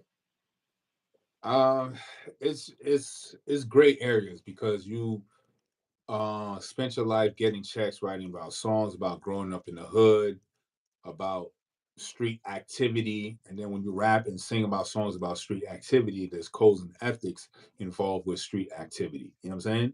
So you portrayed yourself in that light, or you portrayed yourself to be part of that world, when in all actual fact you're a citizen, which is nothing wrong with that. You know what I'm saying? But if you portrayed yourself one way, people are gonna perceive yourself as being that, even though that's not how you are as you get older. But you know what I'm saying? That's the perception that that you carry. You know what I'm saying? Now on the flip side, I understand as being a man, protecting your household and protecting your wife. I get that. You know what I'm saying? I also get that point. It's just that whole gray area where that's why I say that whole street shit is a myth. None of that shit is real. This whole street politics, being 10 toes down and not snitching and all this other stuff, it's fuckery because you have situations like this. A person that uses the clout and of being in the streets to get money by rapping about it. And when you get the clout, you pivot, cool.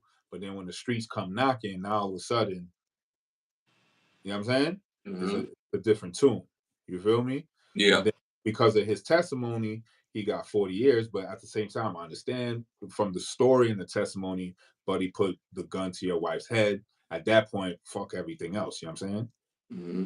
So I get both sides. And at the end of the day, it's like, man had to do what he had to do, protect himself and his family. So I don't see nothing wrong with that at the end of the day. You know what I'm saying?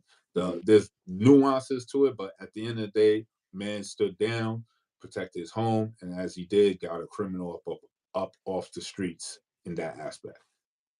I think you hit the nail on the head, bro. Pause. I mean, at the end of the day, he's a man. He's a man before he's a rapper. He's a husband. He's a father. You got to protect your home. And if you don't say what you need to say, these gentlemen could be back, gentlemen. These criminals could be back on the street. They could enlist their friends to try to re-up and try to come back or try to find another way to get at you. He runs a very popular business out there as well. Come disrupt his business, all types of stuff. It does, like you said, gets very tricky when you rapped about street culture and how you move in street culture. But do those rules still apply from when you're, let's be realistic. Those words really came from when he's like in his late teenage, 20s, 30s, when you out grinding and really trying to build to the level where you could be a citizen, where you could be a contributor of society in a different way instead of just street reporting. Because nothing wrong with street reporting, but the life that you said that you lived to be able to be a street reporter came out of need, came out of grinding, just came out of just a desperate situation. So now you're in a better situation in life.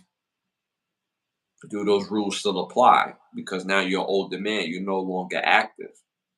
So I don't see nothing wrong with it, to be perfectly honest with you, because you're protecting yourself and your children and your woman. There's nothing more gangster than protecting your family, in my opinion. So, however you need to do that, that's what you need to do. Now, for me, I consider snitching when we do crime together. I get caught. Y'all dip off. You or y'all got away. But I say, yo, they caught us, bro. Instead of just me standing on 10 toes on what I signed up for. Because I knew the risk of this. I wanted to get away just like you and the crew, but I didn't. So because I didn't get away, and now I say something, then that's snitching. That's a snitch. The principles of the snitch shit is crazy. That's the bottom line. That's what a snitch is. If we are list to do the crime, and and they caught me, and y'all got away, and I say, yo, would y'all let me go if I give y'all the rest of the crew? That's a snitch. He's protecting his family. That's how I look at it. So there you have it. All right. Moving on to our next hot topic. There's a gentleman who spent over 45 years in prison for a crime that he did not commit. They finally released him a couple days back. His name was not yet released in the press. But my question is, what is a suitable amount of money that he should be compensated for 45 years in prison? There's no amount of money. Like, I'm tired of hearing these stories all the time, and always with us. It's always some bullshit. 45 years, 25 years, 15 years, all this shit. You had the evidence. You just had everything. You convict the man. He's guilty. Come to find out he done lost his whole life. 40 years later, he's not guilty. Like, come on, son. Like, let's be serious, son. Like, what the fuck are we doing here, son?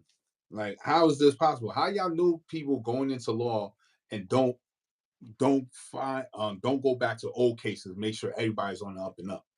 What are y'all doing in these law schools? You know what I'm saying? It should be a prerequisite as you in law school to go through old cases as as part of your curriculum and find discrepancies in these cases. You know what I'm saying? There should be no reason why 45 years later, now all of a sudden you found the discrepancy. Like, nah, son.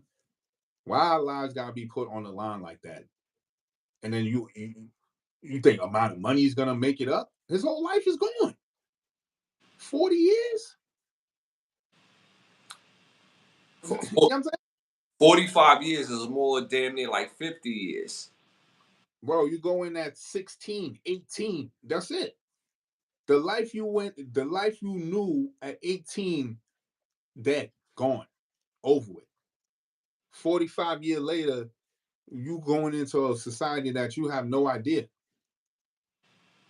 Cell phones, flat screen TVs, iPhones, you know what I'm saying? FaceTime. None of them shits existed before you even went in. You feel me? So it's like, at this point, it's like, man, I don't know, son. I mean, you got to get something, I guess. I guess you got to get money, but what the fuck is money gonna do? 45 years ain't no amount of money that gonna replace that. You know what I'm saying? That's hundreds and hundreds of birthdays you miss, families, moments, all that gone. How many people in this family is even still alive? You know what I'm saying? You For don't him. even want to get to that point. You don't even want to get to that portion. Are your parents still alive? You know what I'm saying?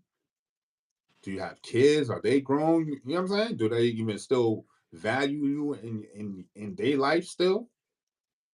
All the stuff that you cared for or had any importance in is gone now. You know what I'm saying? Damn near almost. Mm-hmm. You did almost a 50 piece. Mm-hmm. You know what I'm saying? I don't know anybody that got anything that's 50 years still in good condition. Yeah. Health probably. Well, his health was definitely in decline because he was in a wheelchair. So it's just that's just pure health, son. You know what I'm saying?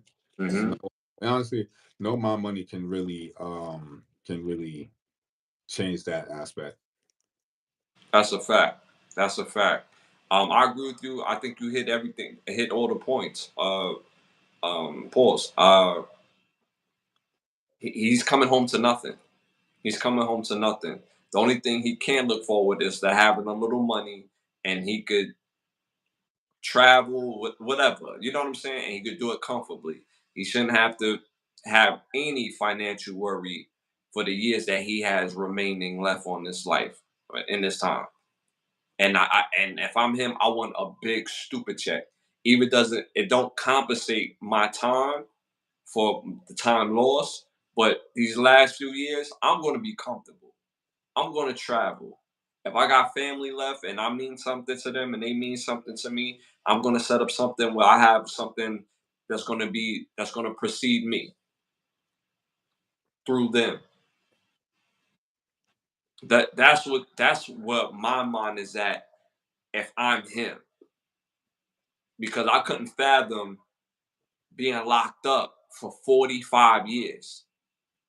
I couldn't even fathom being locked up 2 years because from my past cases. I couldn't even see that. My family freaked out when they heard the possibility I'm going to do 2 years. They freaked out. 45 years. So if God, well, obviously it wasn't me. So the time that I have my case and I do my 2 years, right? So instead of me doing 2 years, I do 45. Within that time period, I lost both my parents. My daughter's a grown woman. My friends have elevated themselves to do different things in life. So I would have missed a slew of things from the age of 2020 to 65. So I can't even fathom that, bro. I go in at 20, come out 65. Out cut me a stupid check because I'm traveling and I want to make sure my daughter's good and if she have kids, I want to make sure they're good. That's what my mindset would be at if I was him. So I wish they released his name. I'll give him a shout out, but that's horrible. That's horrible, and they just throwing people lives away. And then not to mention, we're not going to even talk about the fact that they probably knew that he wasn't guilty years ago, but because of some technicality, some this, some that, why he had to sit even longer, which is crazy. All right. Next hot topic: Sister Act 2 reunion on The View with Whoopi Goldberg. Um, It was pretty dope. Majority of the people came back except for Lauren Hill. No surprise from there. But majority of the people made their way back for the reunion. The reunion was actually on the show where they did, they redid the Sister Act 2 scene where the kid from City High sung his part. They Hmm. acted the finale scene with Lauren Hill leading singing, but instead of Lauren Hill, it was the other girl that was singing in the movie that was singing with her with by the piano. She ended up leading that selection. Um, what do you think about the about that the Sister Act 2 reunion? I mean, I think that's dope. I mean, Sister Act 2 for me was never a movie I really uh watched more times than one, but it's always good to get characters and actors back that that had movies that had big roles back in the day. It's always good to see those reunion specials and stuff like that, to see the actors where they were, where they at now, what they're doing. So it's always good to see them come back, relive and rehash those moments and stuff like that.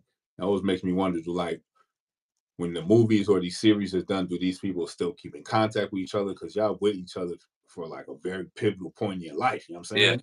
Do a yeah. movie, you do a series, however long it takes, y'all with these people for a minute, so y'all build a bond and stuff like that. So it's good to see that those bonds that y'all built in the beginning is, I, for the most part, still strong. So hmm one person that was in the movie that I didn't even realize she was in the movie because she wasn't known back then, but she was in the movie. Um, Whoopi Goldberg has a daughter, and the daughter was one of the characters in the movie. mm, So, so one of the guys that was in the movie as well, he said, "Yo, I love the movie, but my experience was kind of shaky." And he's saying this on The View, and they say, "Well, why?" They said, "Well, I was a very shy guy back then. Even though I'm an actor, I'm still very shy in my personal life.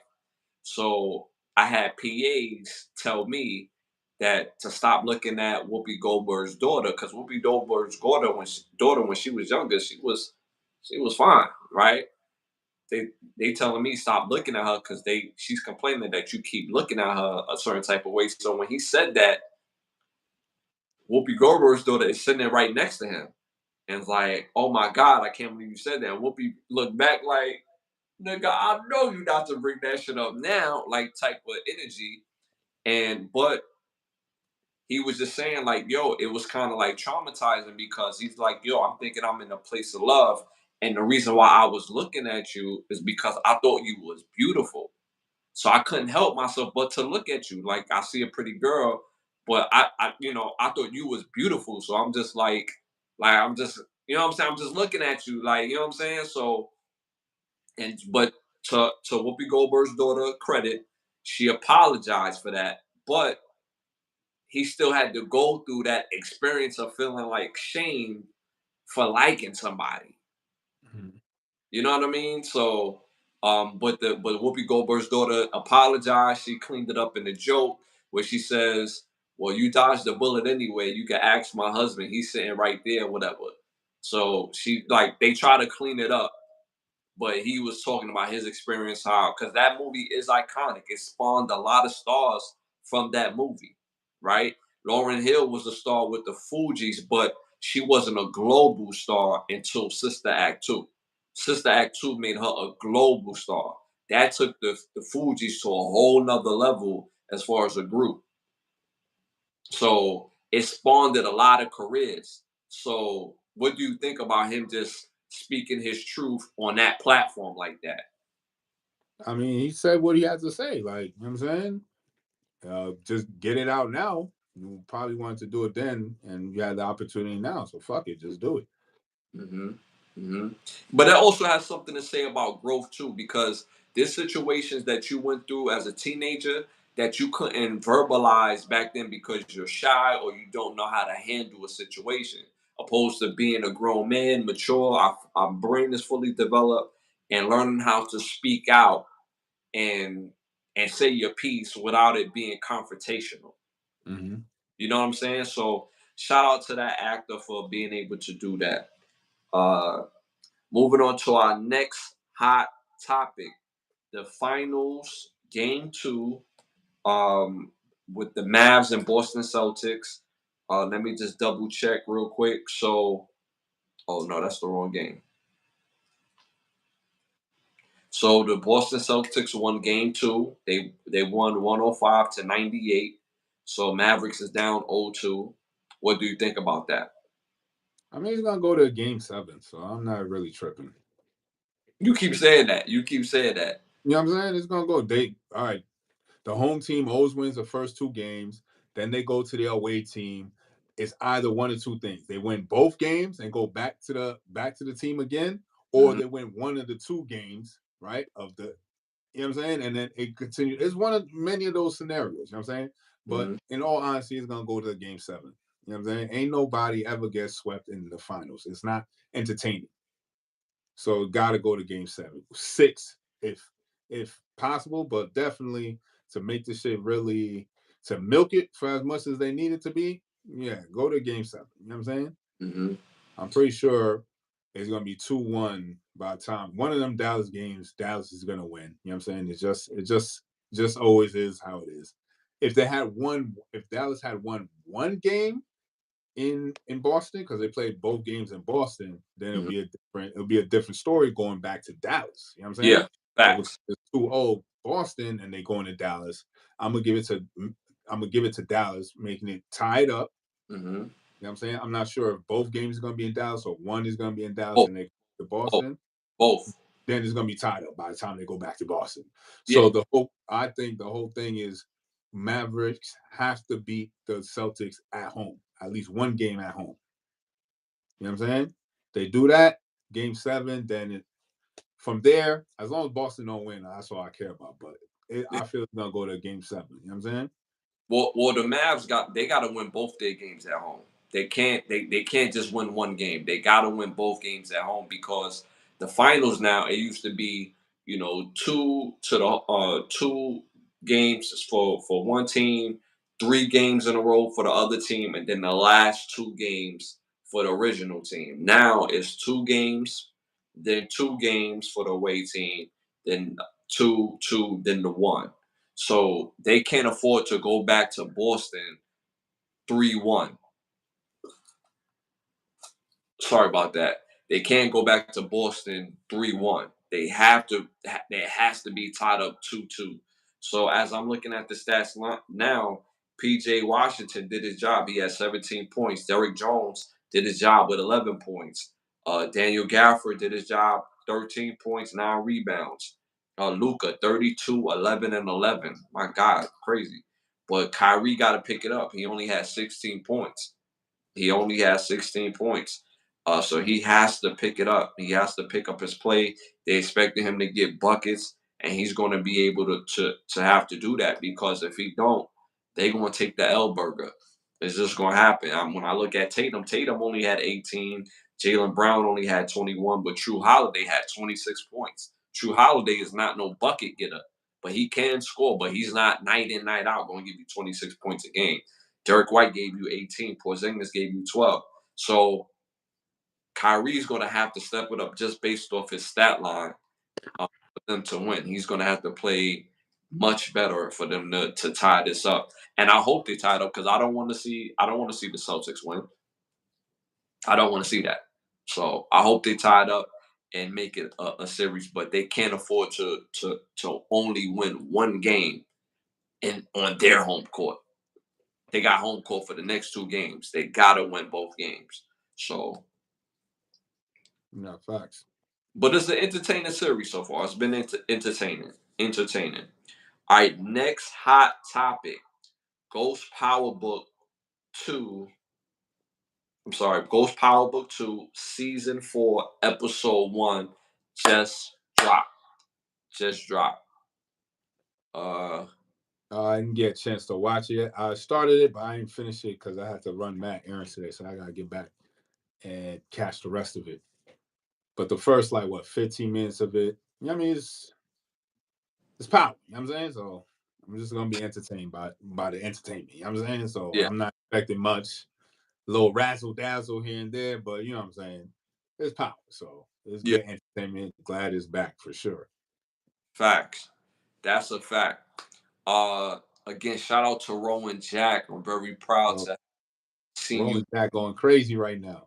Yo, man, we appreciate Much it. love for sure. Much love, man. We appreciate you wholeheartedly. I'm very proud to see you guys have grown with this channel, and here is many more. Here's to many more. Always happy to make you guys laugh and lose y'all shit.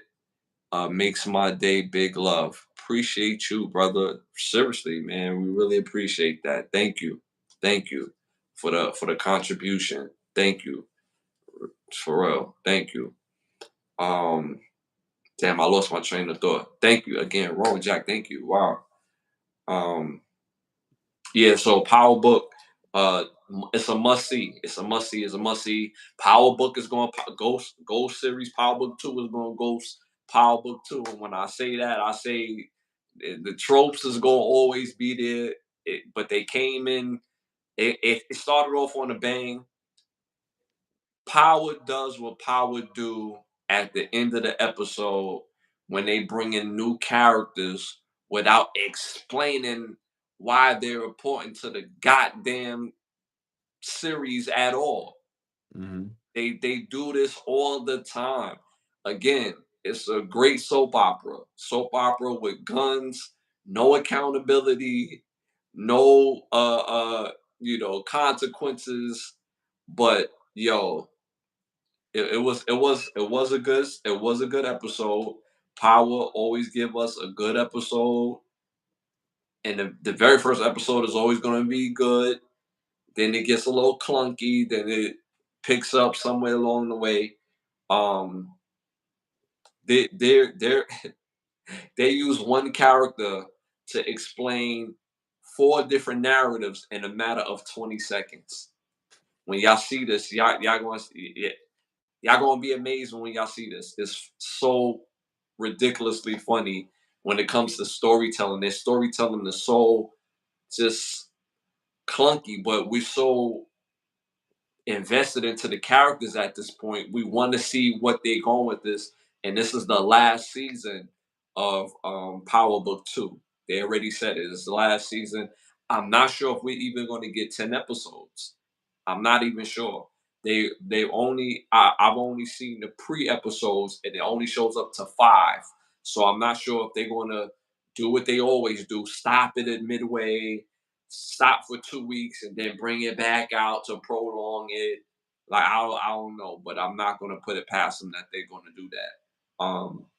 But yeah, but the episode was good, but the very end was so like you just had to power this shit by adding another character that has no goddamn background, no type of explanation. Y'all just here we just gonna throw him in there, and he's famous. So y'all gonna like the fact that he's in there. They just always do that. So, but it was a good episode. Good episode. It's a must see. I'll still say it's a must see. So make sure y'all tap into the new Power Book series. All right. And last hot topic. We've been waiting for this day for months now. We've been talking about this movie for months now. Bad Boy 4. Bad Boys 4. Just released. Poppin' movie. Anything you want to add to that? I heard they made like 100 million or some shit over the weekend. I'm definitely gonna tap in on Great. Tuesday. Get my $6 movie Tuesday um wave going on. You know what I'm saying? Catch it on an early day where it's not that many people, so I can sit in the movie theater in peace and watch my movie. You know what I'm saying?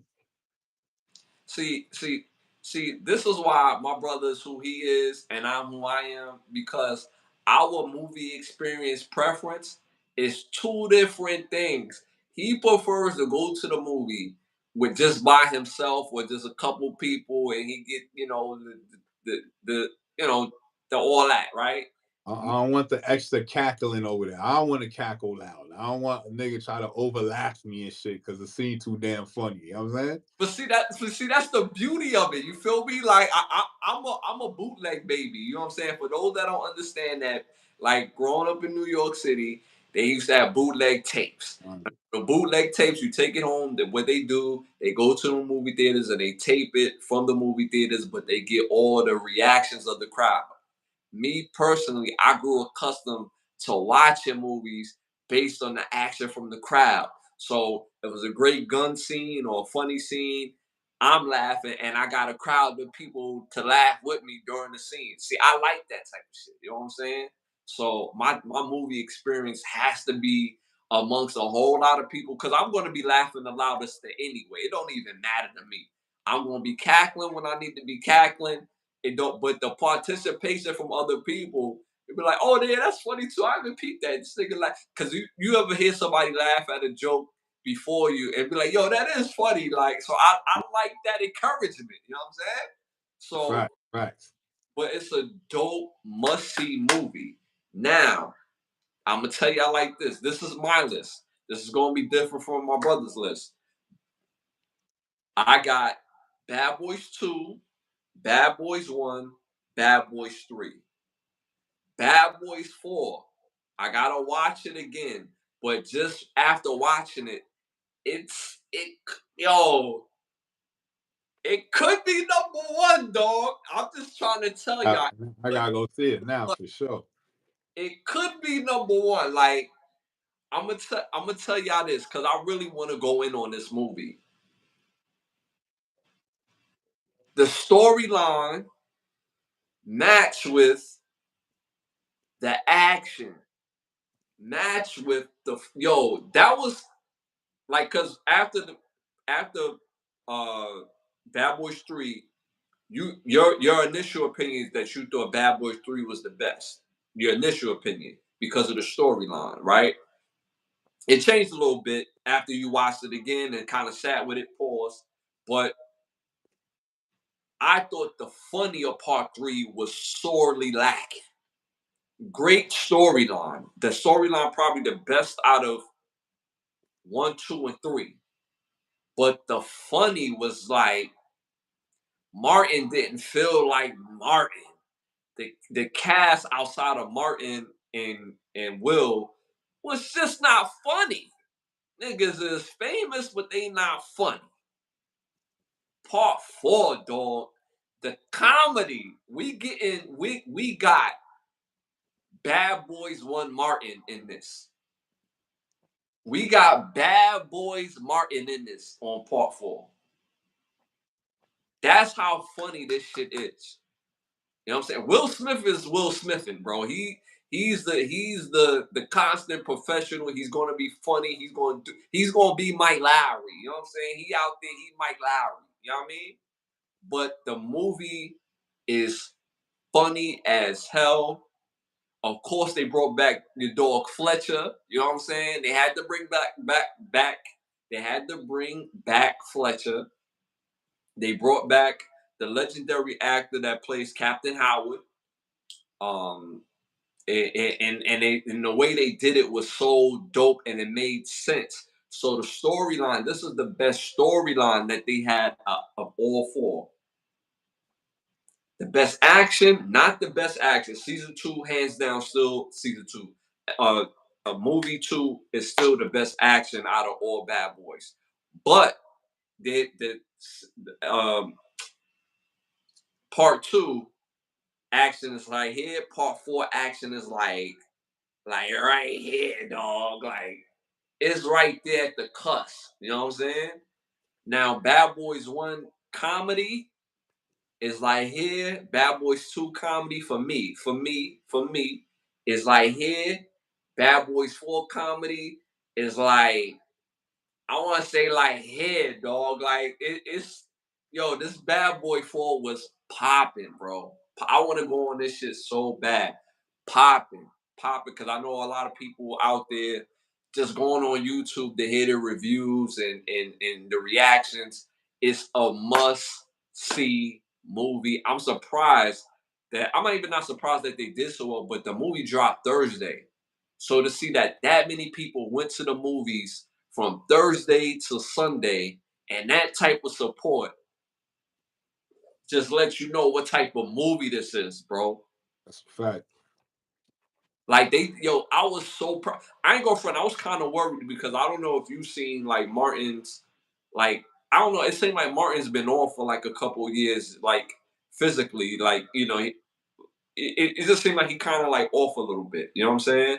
So I was like worried that kind of performance that we would get in the Bad Boys, but Mhm. this right here, I'm thinking about going back to the movies to watch it. I'm not even going to get it on my free jump. You know what I'm saying? I want to go back just to watch it again. Like that's how dope this movie was, bro. So it is a must watch movie. Like you gonna be proud. You gonna be proud of some dudes in this movie, bro. You gonna be so proud. And I'm not gonna tell you who you gonna be proud of, but you gonna be proud. You know what I'm saying? You Yeah, gonna I am be proud. definitely gonna check it out on Tuesday. So my only nitpick of the Bad Boy series, and it doesn't ruin it for anybody that haven't seen it yet. My only nitpick of the Bad Boy series is that they don't give a fuck about them kids, yo. Like, what happened to the kids, my nigga? Like, in Bad Boy 1, Martin had 3 kids, bro. In Bad Boy 2, Martin had 2 kids, right? So where the other son go? Bad Boy 3, he got his daughter Megan, had her baby. Know what I mean? So where the 2 brothers at? Know what I mean? And Hmm. then Bad Boy 4, ain't no brothers. The girl is still there, but what happened to the brothers? Like, shouldn't they come back as the new Marcus and Mike Lowry? Like, you know what I'm saying? Like, I'm not understanding it. Like, so that's my only nitpick of the Bad Boy series for 1, 2, 3, and 4 is that they don't give a fuck about them kids. It's like you have the kids, and it's like, yo, what happened to the kids, yo? These are grown ass niggas. Cause the little girl, she was the little sister. These two was the bigger homies. Like, where the big homies at? Know what I mean? Facts. So, I that's my only nitpick on the Bad Boy series. But other than that, 4 is rivaling, in my opinion, too. Let the people know how you have your order of Bad Boys. Uh, right now it's 1, 3, and 2 for me. And why is that? Why is that? 1 is always the classic. It's the first one. 3 was the better story, and 2 had good action. The laughs in 2 were all right, but 1 is the overall action, comedy, everything. Um, then it was 3 for me because the storyline was popping, and then 2, action and comedy. Now, do you agree with me that they don't give a fuck about these kids in the Bad Yeah, Boys? because the first one they made it mad important or incentive to make it mention numerous of scenes. Then second movie, you saw the daughter and you saw the sons too, Yeah. but Uh huh. um, minimized, but they were there. And third one, they brought the daughter, but not the son, so it didn't make no sense because we know they're there. You know what I'm saying? And then the fourth one, again, when I see it, I'll know what's up and shit. You know what I'm saying? But But yeah. from the trailers, of course, they only look like they focused on the daughter and the husband. Mm-hmm. And which known as to be famously Reggie from Mm-hmm. from The part second, 2. yeah, for R2 and shit. Yeah. So, but it is a dope movie. It's a must see. If you haven't seen it, don't wait 2 weeks to go see it. You should have saw it already. Next time y'all see me, I'm spoiling everything. I don't care. I'm spoiling everything.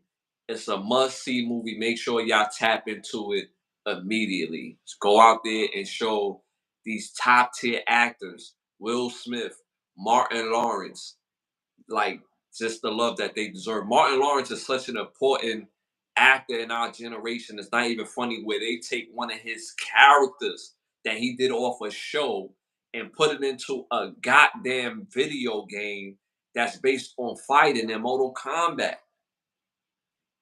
Mm-hmm. Look how crazy that is.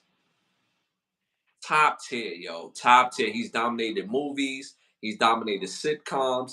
He's dominated stand up. Yo, give Martin his flowers, man. Come on. Come on.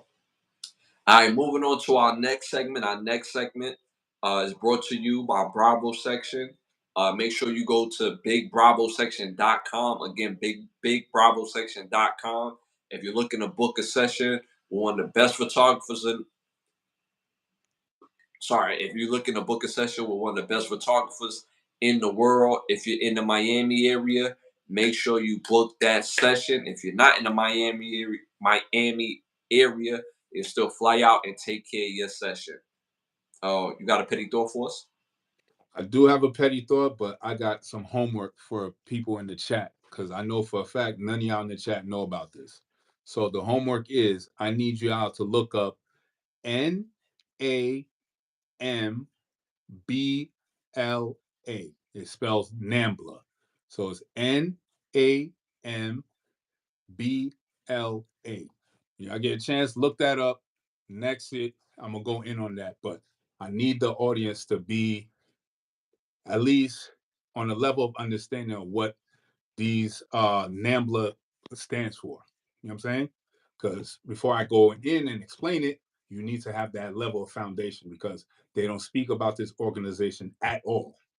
So when you Google it and you see what this this organization represent, it'll make you ask questions as to why this organization is not in the forefront. You know what I'm saying? So when you look up N one more time, it's NAMBLA. Hold on, my bad. So NAMBLA, NANBLA, NAMBLA. Look that up. Next episode, go in because I need the audience to know this organization. It's very, very important. This organization has done an egregious amount of work to make sure that they stay underground and not be known. So please do that. So the chat have a better understanding for my next petty thoughts when I go in. Y'all know exactly what I'm talking about. Okay. Okay.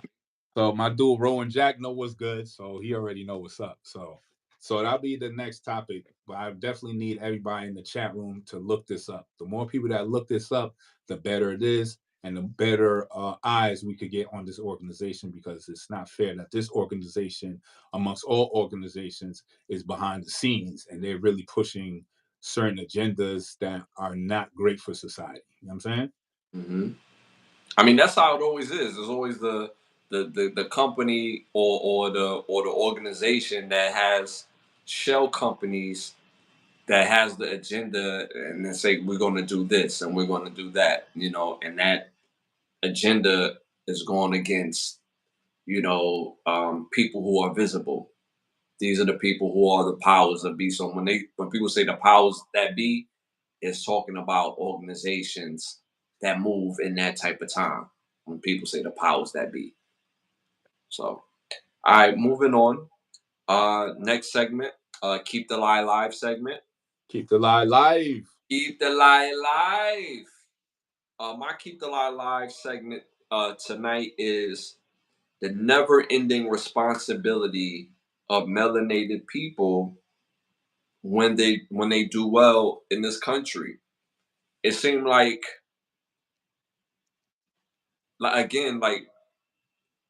when people contribute the way we contribute in this country about certain things, well, about just being successful, it seems like our status or us being melanated always has to be a factor, right?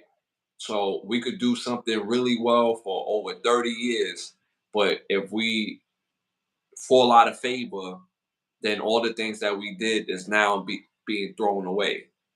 But that's only us in our culture that we do that because they don't do that with Hugh Hefner. They don't do that with Elvis. They don't do that with a whole slew of people who are not melanated. They don't throw their whole bodies of works away because of their life choices. I can't remember the famous director name, but he's known for he adopted a 13-year-old girl and then made her his wife the very next year. I can't remember his name, but I know his name when I hear it. Um, but they don't though people don't be like, well, I'm never watching his movies again.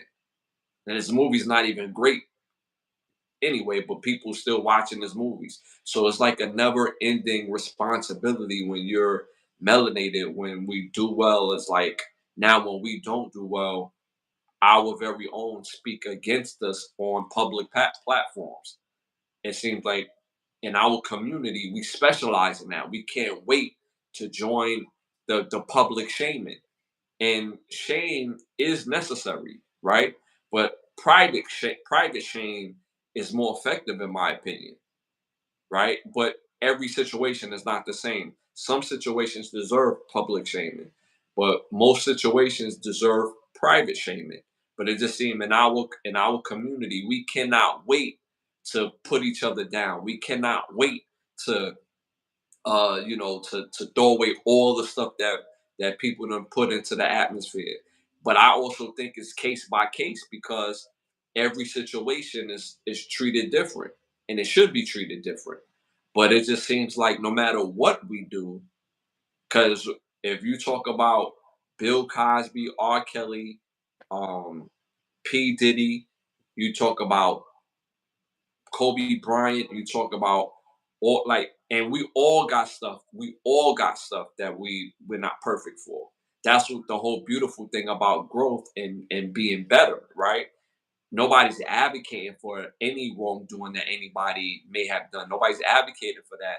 But at the end of the day, you throw away somebody's whole work. So you mean to tell me that my work affected people where it really changed the output of their life. Same thing with Michael Jackson.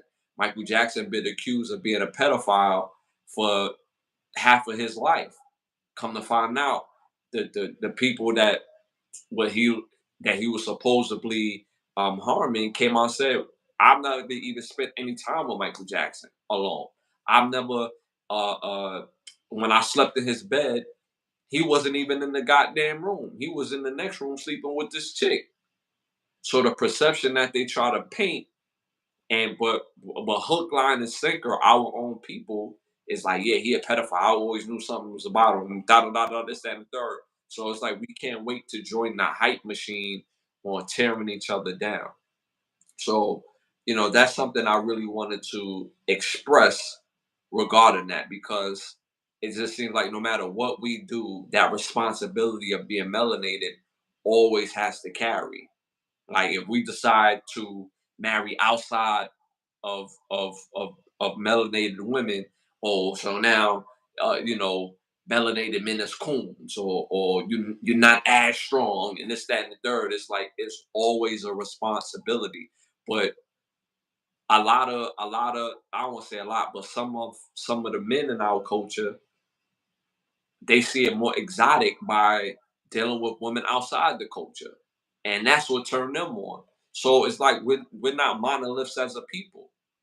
So I just don't I just don't get the constant.